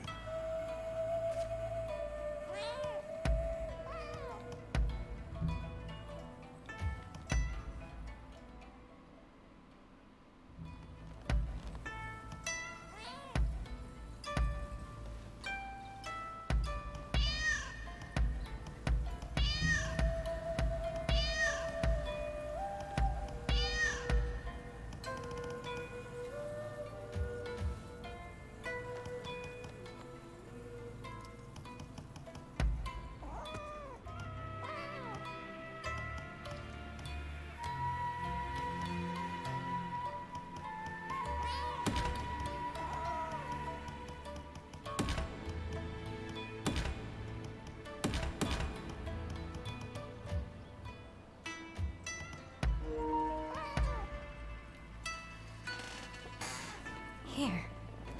Take this. I've been meaning to give it to you. What is it?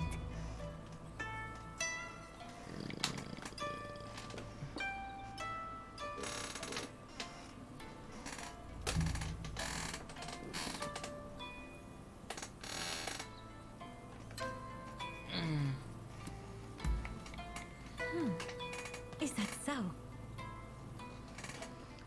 I need to know when my important missions are.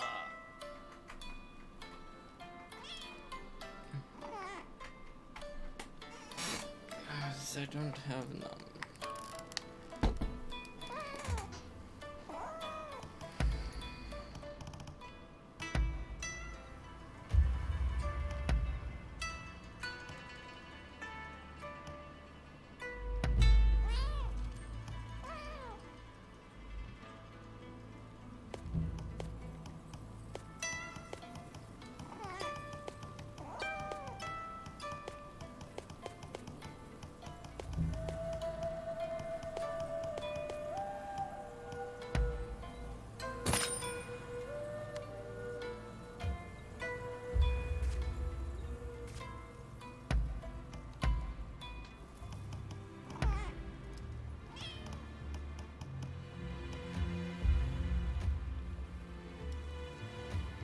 Oh, got errands to run?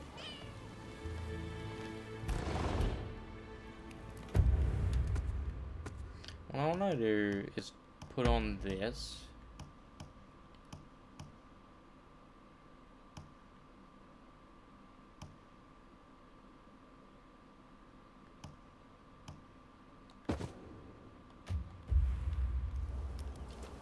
But make it look like... Forgive me my intrusion.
Oh, got errands to run?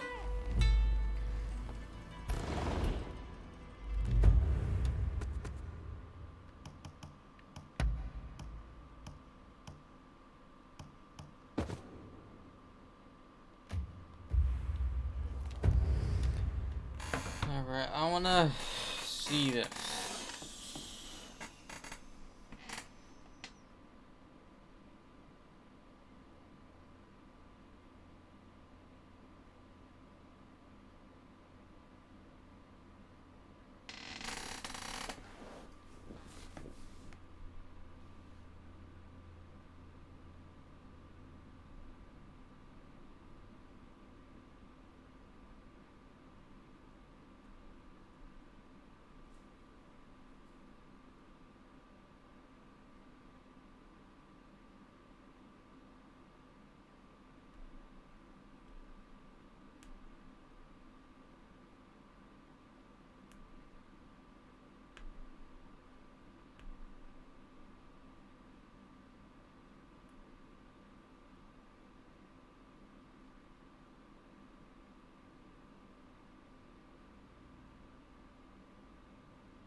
I do wonder whether or not movies go into production, but since there's so much story to tell, they just turn to a TV show.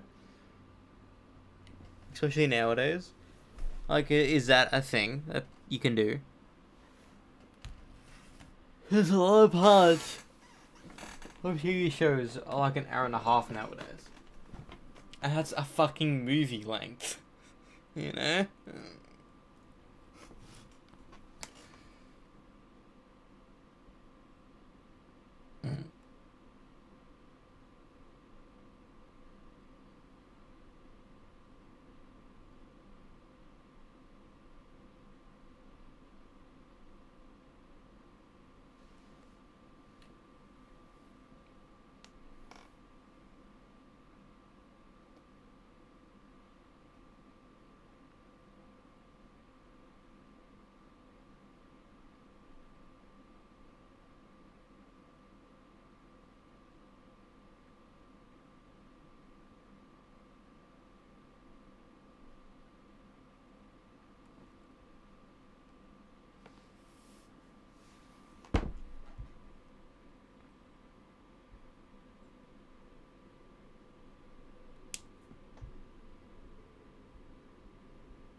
but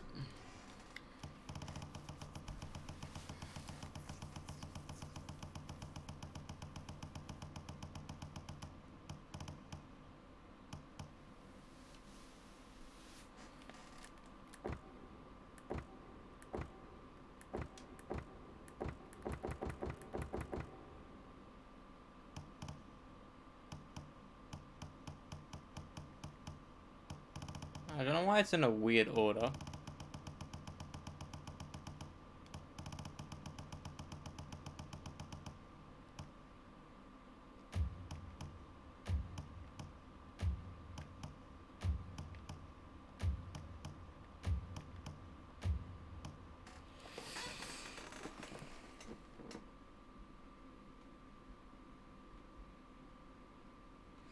So there's 58 in total. Let's count.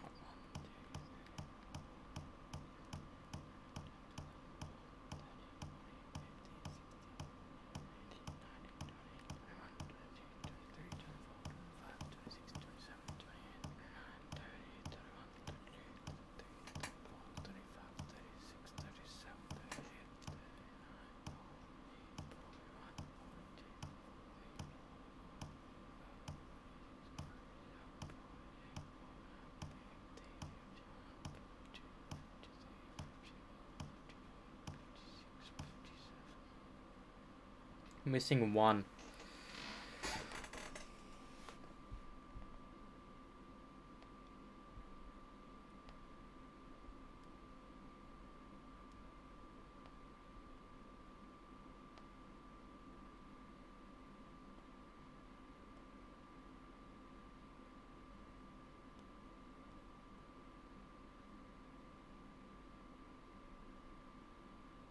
All right.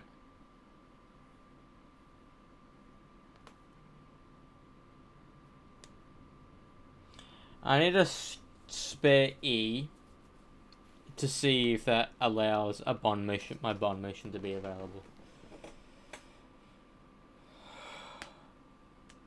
Because that's the only one we need.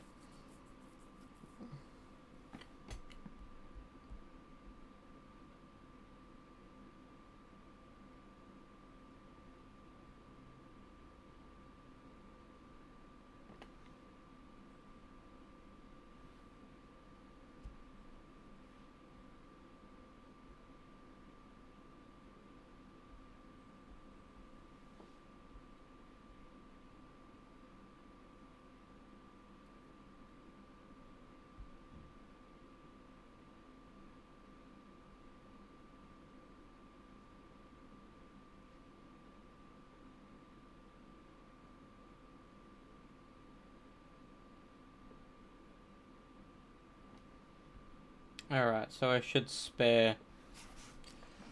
I need to use Testament of the Soul, go back in time, to spare E, because it's going to allow us to use him. Alright, so there's just a bunch of miscellaneous trophies I can do now. So, basically, the game's done.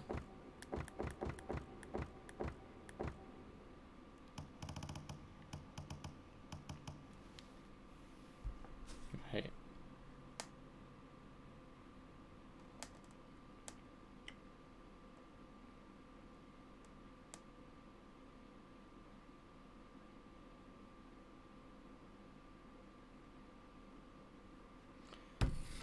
Alright, so I'm gonna attempt to do that tomorrow. Yeah.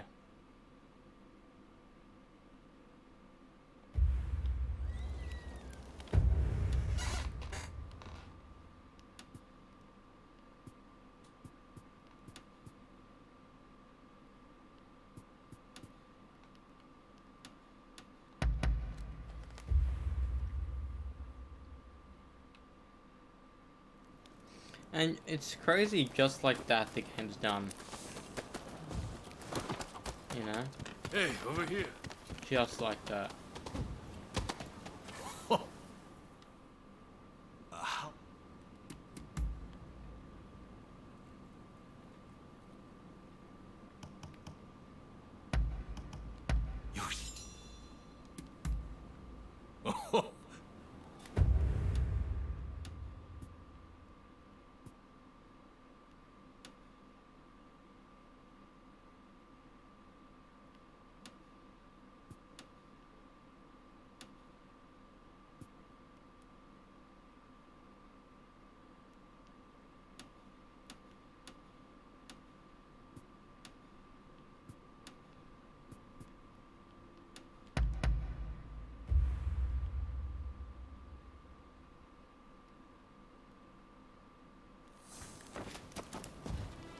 been working?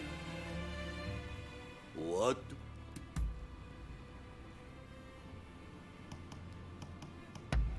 Oh. If... Best of health to you.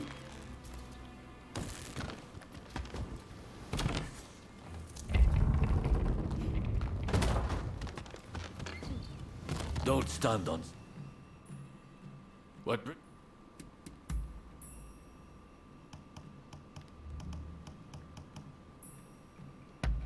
I love...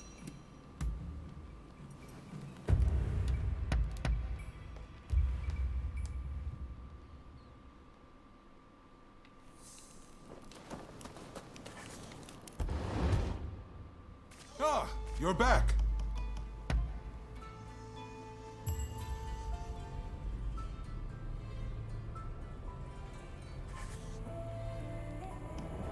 That's actually really cool.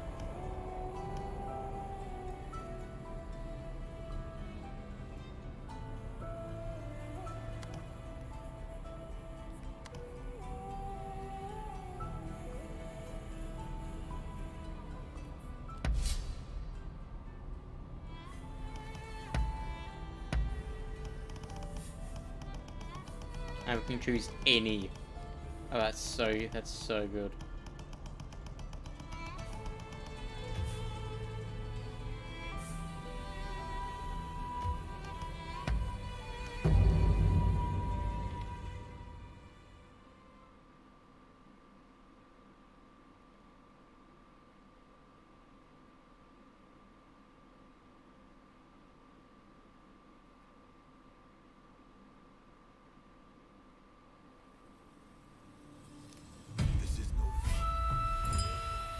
No one can stop our merry band. So you're determined to interfere? I know you better than anyone! Yeah!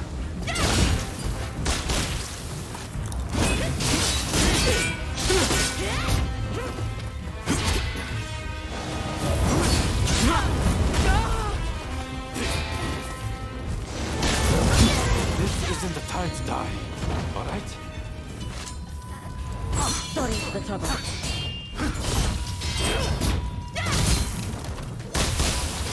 They're only using you! Why can't you see this?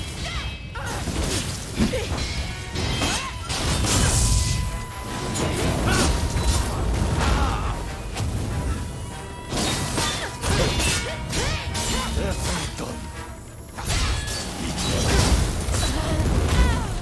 You've improved.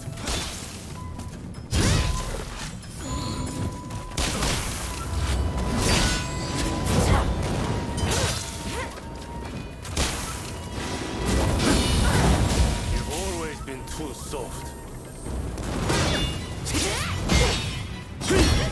Without war, what purpose, what worth would we have? How come I'm dying so much?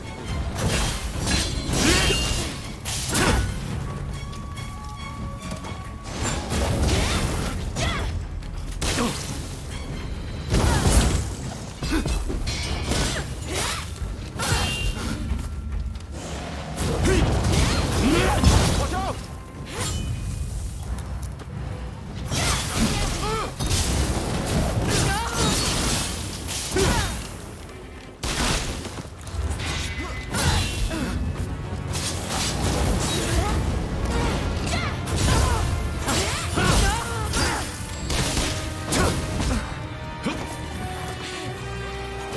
Sorry for the trouble.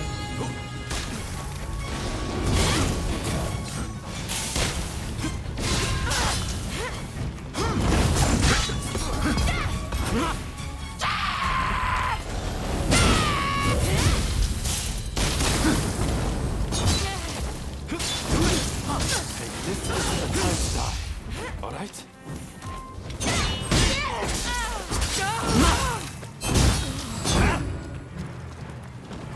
Thanks. If I can't reach you, then I must be the one to kill you! We'll stop you, no matter what!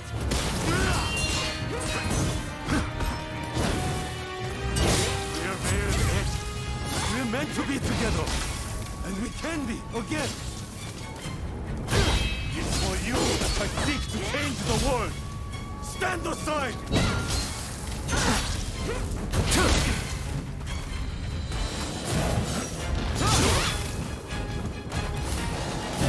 Free yourself.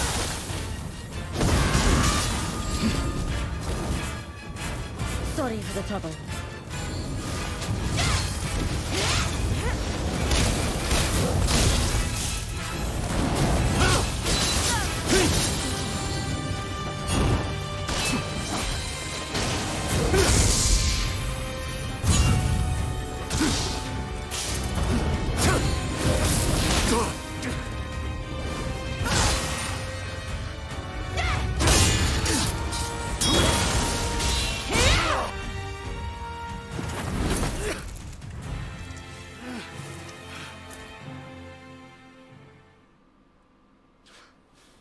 I wanted to make a world where we could live together.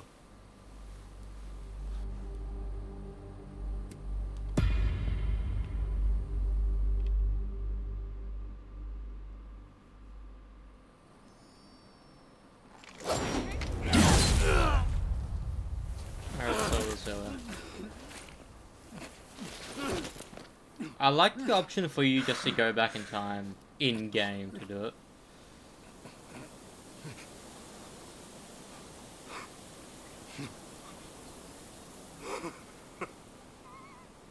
Look.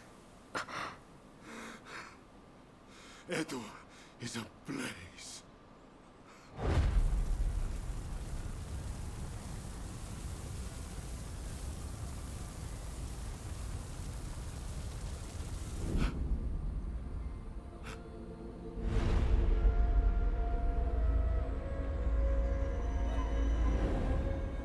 Can it be?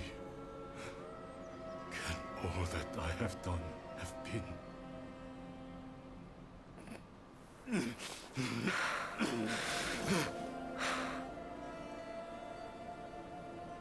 Thank you for stopping me.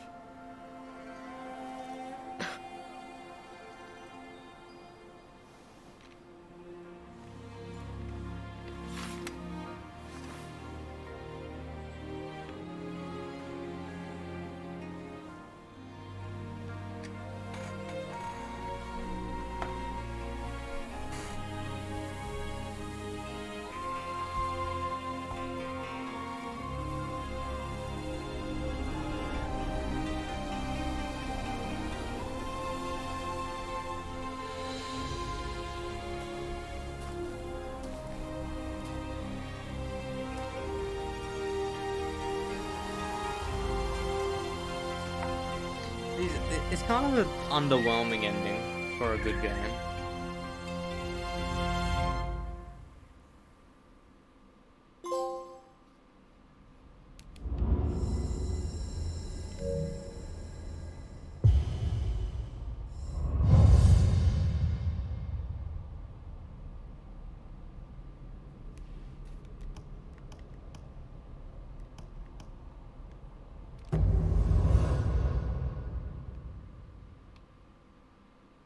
So that's cool.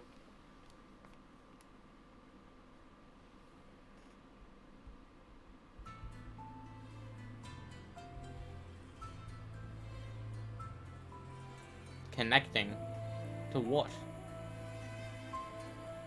What am I connecting to?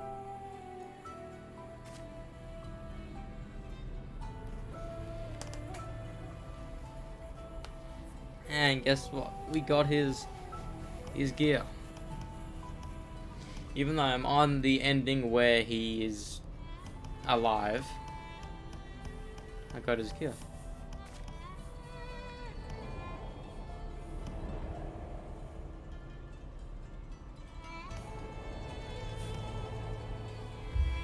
Don't mind me.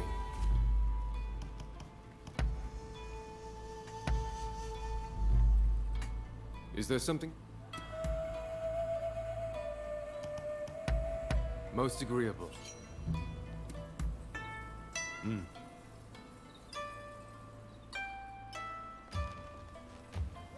Stay on your toes.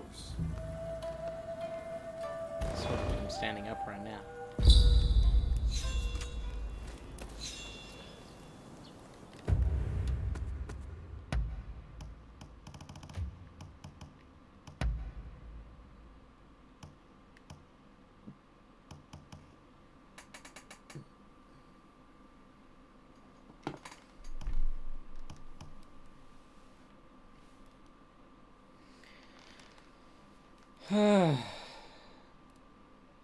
It's quite weird. So, is there a mid-credit scene where, well, end credit scene where is just Roma there without the Blade Twin there? Because or if it's the case where the only way it can be there is if you save Roma and you spared him.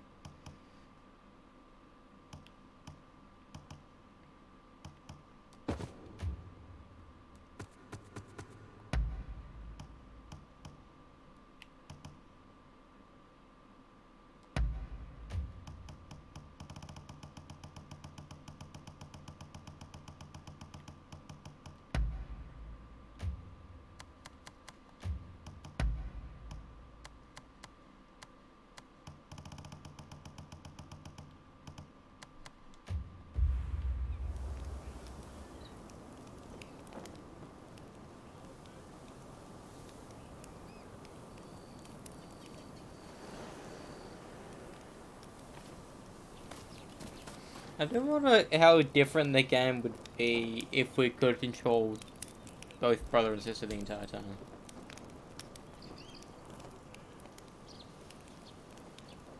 I don't know.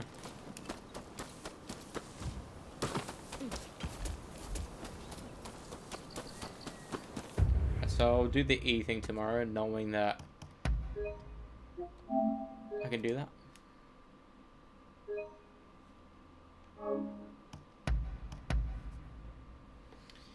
It's kind of sad just how abrupt it ended. You know? Sure, this entire stream dedicated to that one main mission, but it's almost like I was ramping up for something spectacular, but it was just the main fight. It was just the fight, and I thought it'd be something more, which is kind of disappointing. Like, I really liked this game. Don't get me wrong, I really liked it, but that felt very underwhelming for a final level. You know, because the final level in fucking Spider-Man 2 was a minimum like an hour-long playthrough of it. That was a mission that you could get done first try within 10 minutes. I died by accident, but I would see how it's a tough fight for a lot of people, but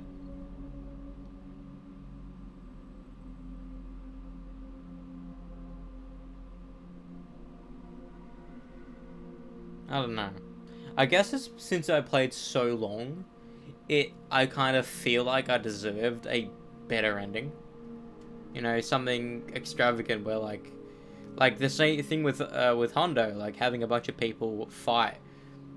I kind of like expected some massive ending, but I am expecting Team Ninja to announce that there is DLC in the works, or there is something. Because if there's DLC, I'll fucking play it. Oh, he's playing Setsuo. Bob's over Baghdad.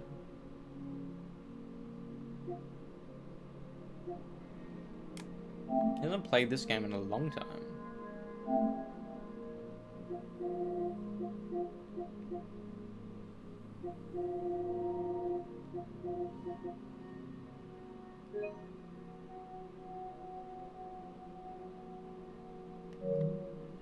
It's weird how it's registering I don't have the achievements when I clearly do. Maybe he got the Aussie version. Because I bought a disc which gave me Get Out of Hell and Saints Row 4.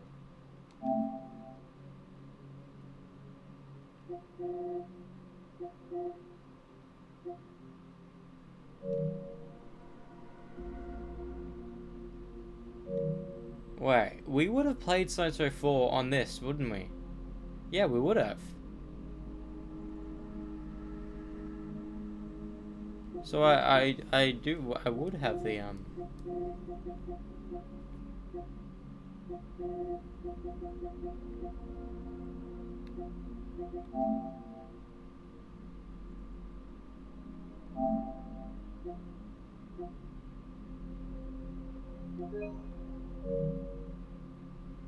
The fact this game only took less than 2 weeks is astonishing to me. For him, it was less than a week. I don't know, there's so many games where I wish I sunk a lot of hours into it. But I'm glad this is a game that just... Like, I like the idea of just being able to play a game every day for a minimum like 2 to 3 hours a day and be content with that for months. And this served that game, you know? Like, me playing a game, me streaming was playing this game for like the longest time. And sure, I had the idea when I was doing Avatar to continue doing the YouTube stuff, which I probably will be doing later. What is he missing?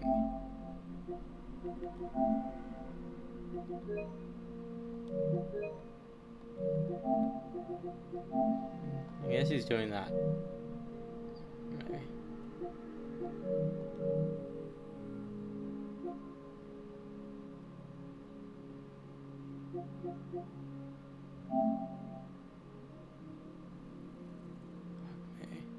Nearly 2 months ago we got the plot for that game.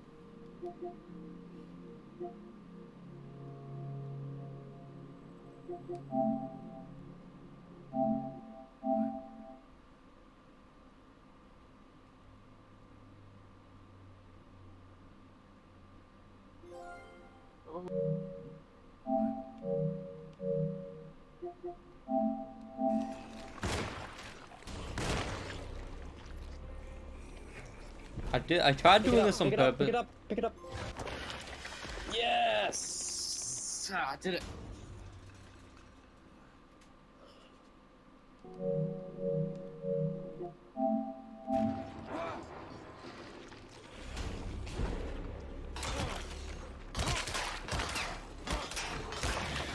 My weapon broke.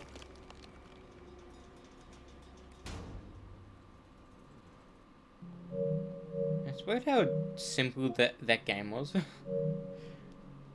for how like small it was, I enjoyed it. But Rise of the Ronin, like, it's crazy. I bought these 2 games on the same day, and they came out a day apart from each other. Alone in the Dark came out first, then it was Rise of the Ronin. I bought Rise of the Ronin a day of release, and I fucking love. Like, what's so bizarre is that there would be a point if I would have started Rise of the Ronin after Avatar, there'd be a threshold where the possibility where would I be on to Alone in the Dark by now, as we speak right now, or not? You know, there is a threshold there. Sure, you can say, oh, 24 hours, we already did it. But since this game's taking us 111 hours, if you do the math, there's a possibility that we could still be playing Rise of the Ronin right now if we did Alone in the Dark. That's a possibility right there. And I do appreciate I did the shorter game first, because I needed a short game in between doing 2 big games. Like, you need short games. Like, a game with, like, 50 hours or less, I think is the perfect amount of hours for a video game. You know? Control, perfect length. Alan Wake 1 and 2, perfect. Ghost of Tsushima, perfect length. Perfect length. Lego Marvel 2 for Lego game, a bit too long.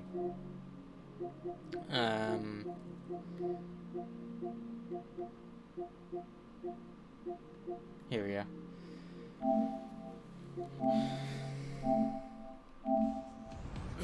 They really do belabor this, don't they?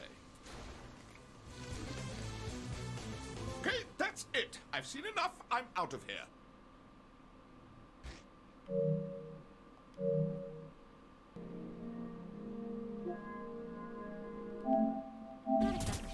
Oh,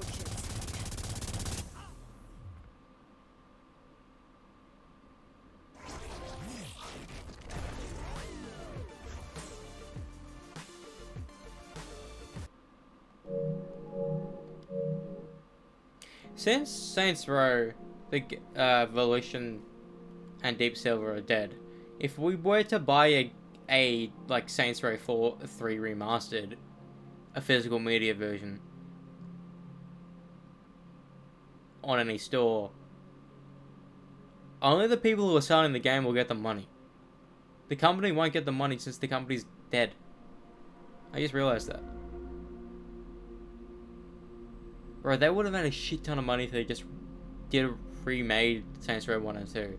Everyone wanted it. I wanted it. I wanted to play Saints Row 1 and 2. But since the graphics were so dated by the time I played Saints Row 3, there's no point.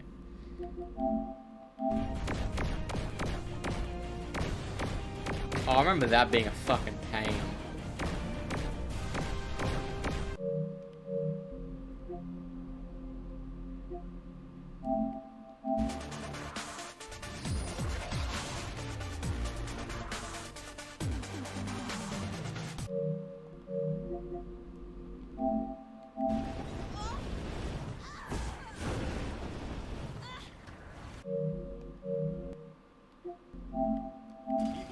Not when each remaining version of her gets more powerful as the rest die. It's actually pretty challenging. Shit, right. Forgot about that part. Why aren't you explaining that to the boss during the fight anyway? Isn't that your thing?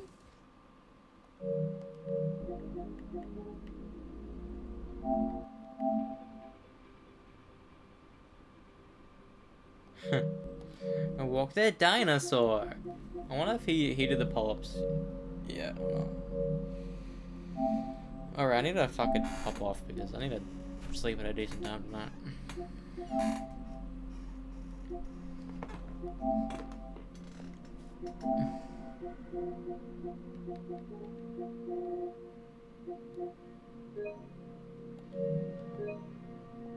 Now he has it. Oh my god, what the fuck, barbecue? Wasn't that the name of like a level in Doom 64? Oh, remember that was the game we played yonks ago. That was in between Doom 2016 and Eternal.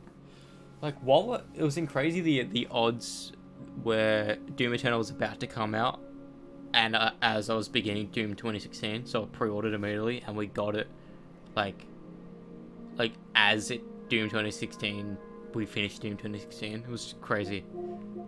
Like, I still remember that. Like if we go to oldest,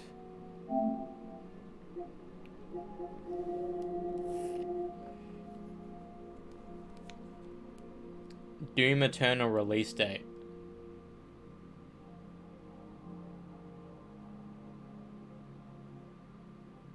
That was it was released the 20th of March.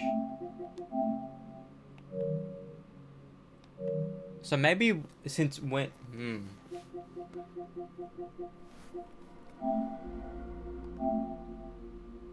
20th of March. Oh, so wait.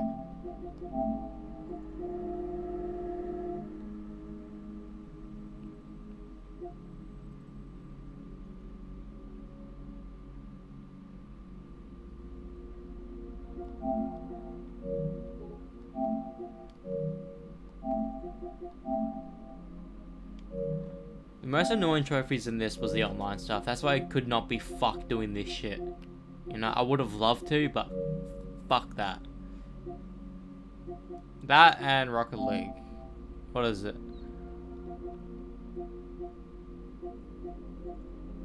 Here. RVN Hectic Demo.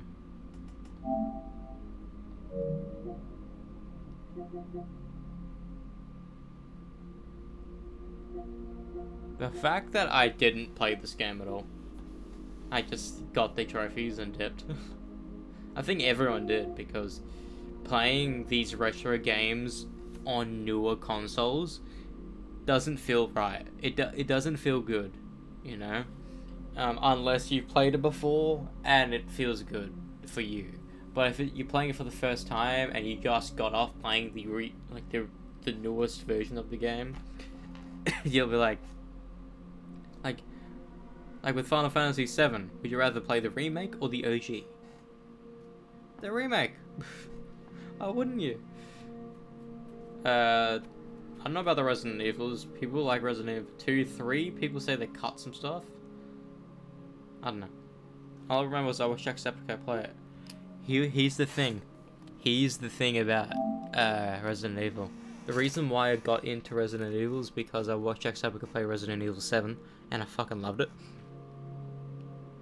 Then I watched him play Resident Evil 2, then I was like, fuck it, I'm gonna play them myself, because Resident Evil 8 was yet to come. No, the demo just came out for Resident Evil 8, and 8 hadn't come out yet.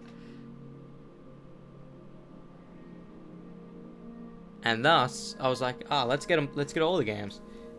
And I turned 19 when I got the games. I'm now 22, and they're still unopened. I got Resident Evil Origins 2, 3, and 4. OG 4, not the remake one that came out beginning of last year.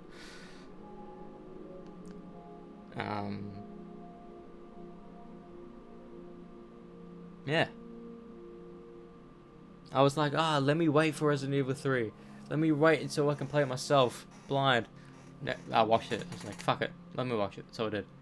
I'm not going to do Resi 4 because people say Resi 4 is amazing and I want to do that myself. Because I've had the ideas to do Resident Evil games for YouTube for years. You know? I'm glad I did Spider-Man. And you know the weird possibility is that whenever Spider-Man 3, because that's inevitable, Spider-Man 3 is inevitable to come out. That's if the world doesn't end by then.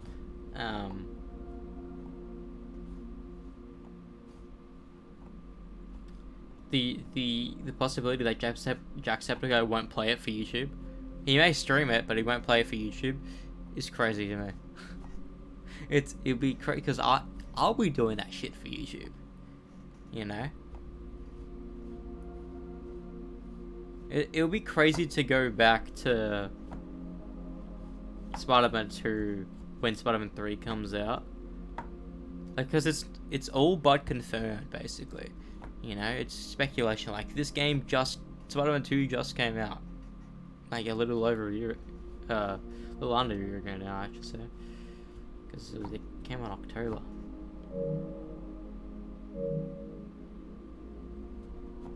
I don't know, Spider-Man has a very fond, part in my, history.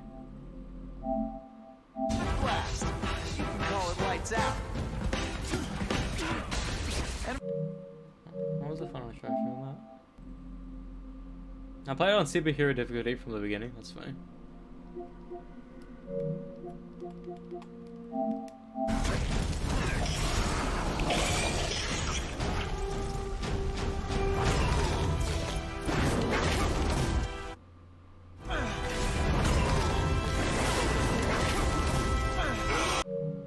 Also, the fact Carnage was in this game, like, confused the fuck out of me when I played it for the first time. It's like, what? He's not in the movies. Oh, that was my final. Okay.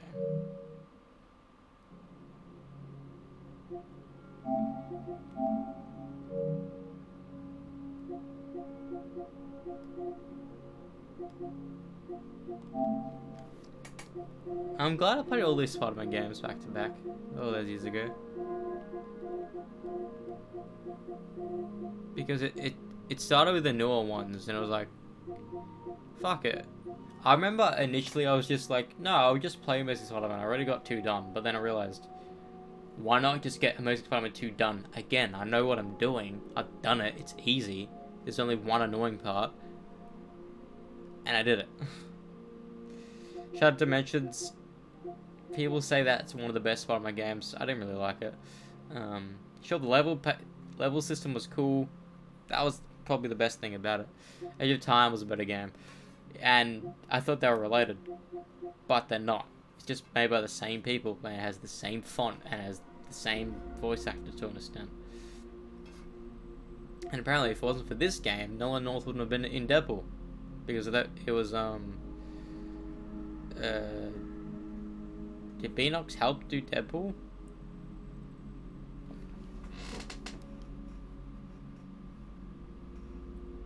Am I speaking shit? I think I am. I think Beanox helped did Deadpool. Or was it just Heineken? Alright, that's all in the dark and Avatar. It's crazy. It's crazy seeing games you've done that's branding in your eyes. No, it's just Heineken.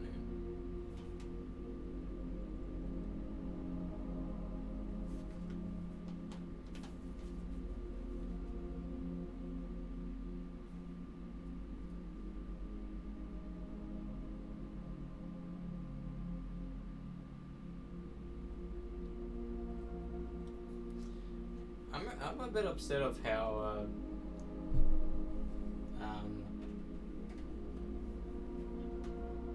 Alone in the Dark turned out. I really wanted that game to be fucking cool, because I remember my brother playing Alone in the Dark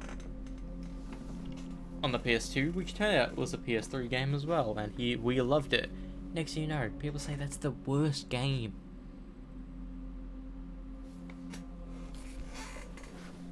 I just remembered, most critical.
No better, Holy Hulk.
The fuck?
I love that sound.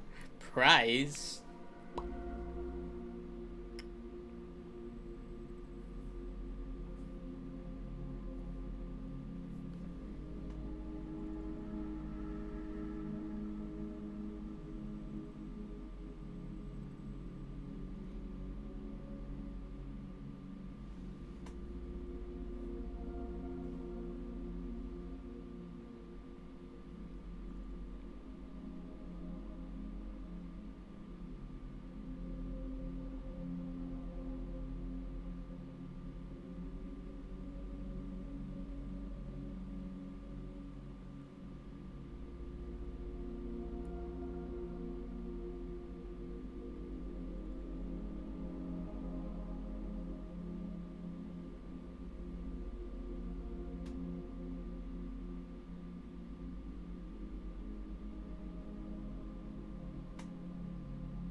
What? Why do people want to change the parry button from triangle?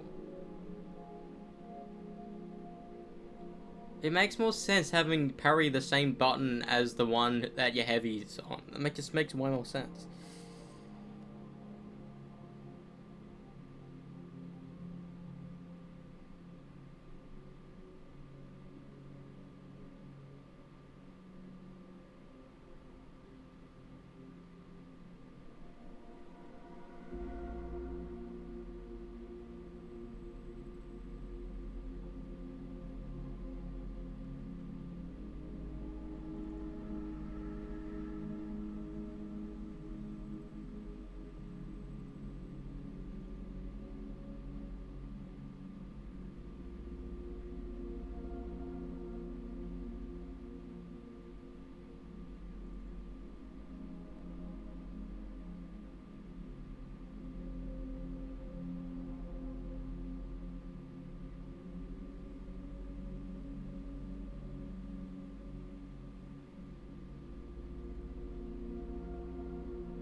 It's crazy how people only believe if a game is worth the money if it's extremely good.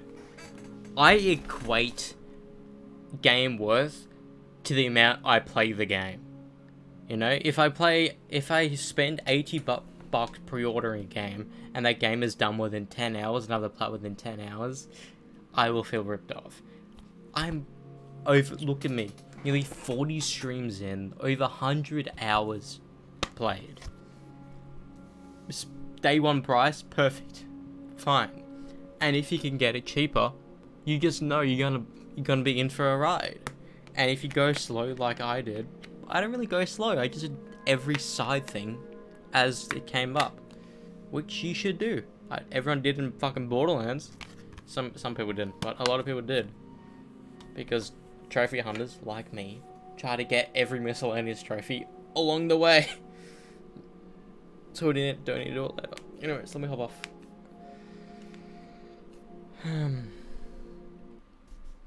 Yeah. I'm gonna see some Kelpen. I'm gonna see Galgoob. I don't know. Yeah. We're gonna go on to the miscellaneous. Well, testing out the soul trophies tomorrow, and maybe get the plat. You know, we may get the plat tomorrow. If not tomorrow, we'll be getting it later.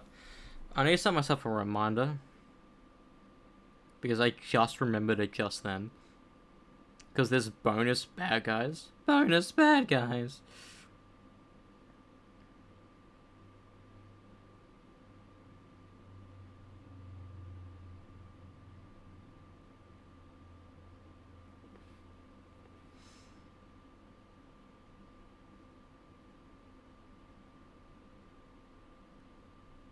Because there's per area, there's 3 per area, already defeated 1. So let's do that. Might as well. It's gonna amplify the game. And since there's 3 per area, and I've already done 1, that's only 8 enemies in total. Fine by me.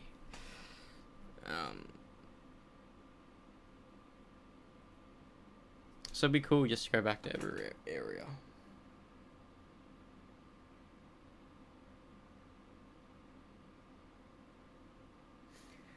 Do you also ponder how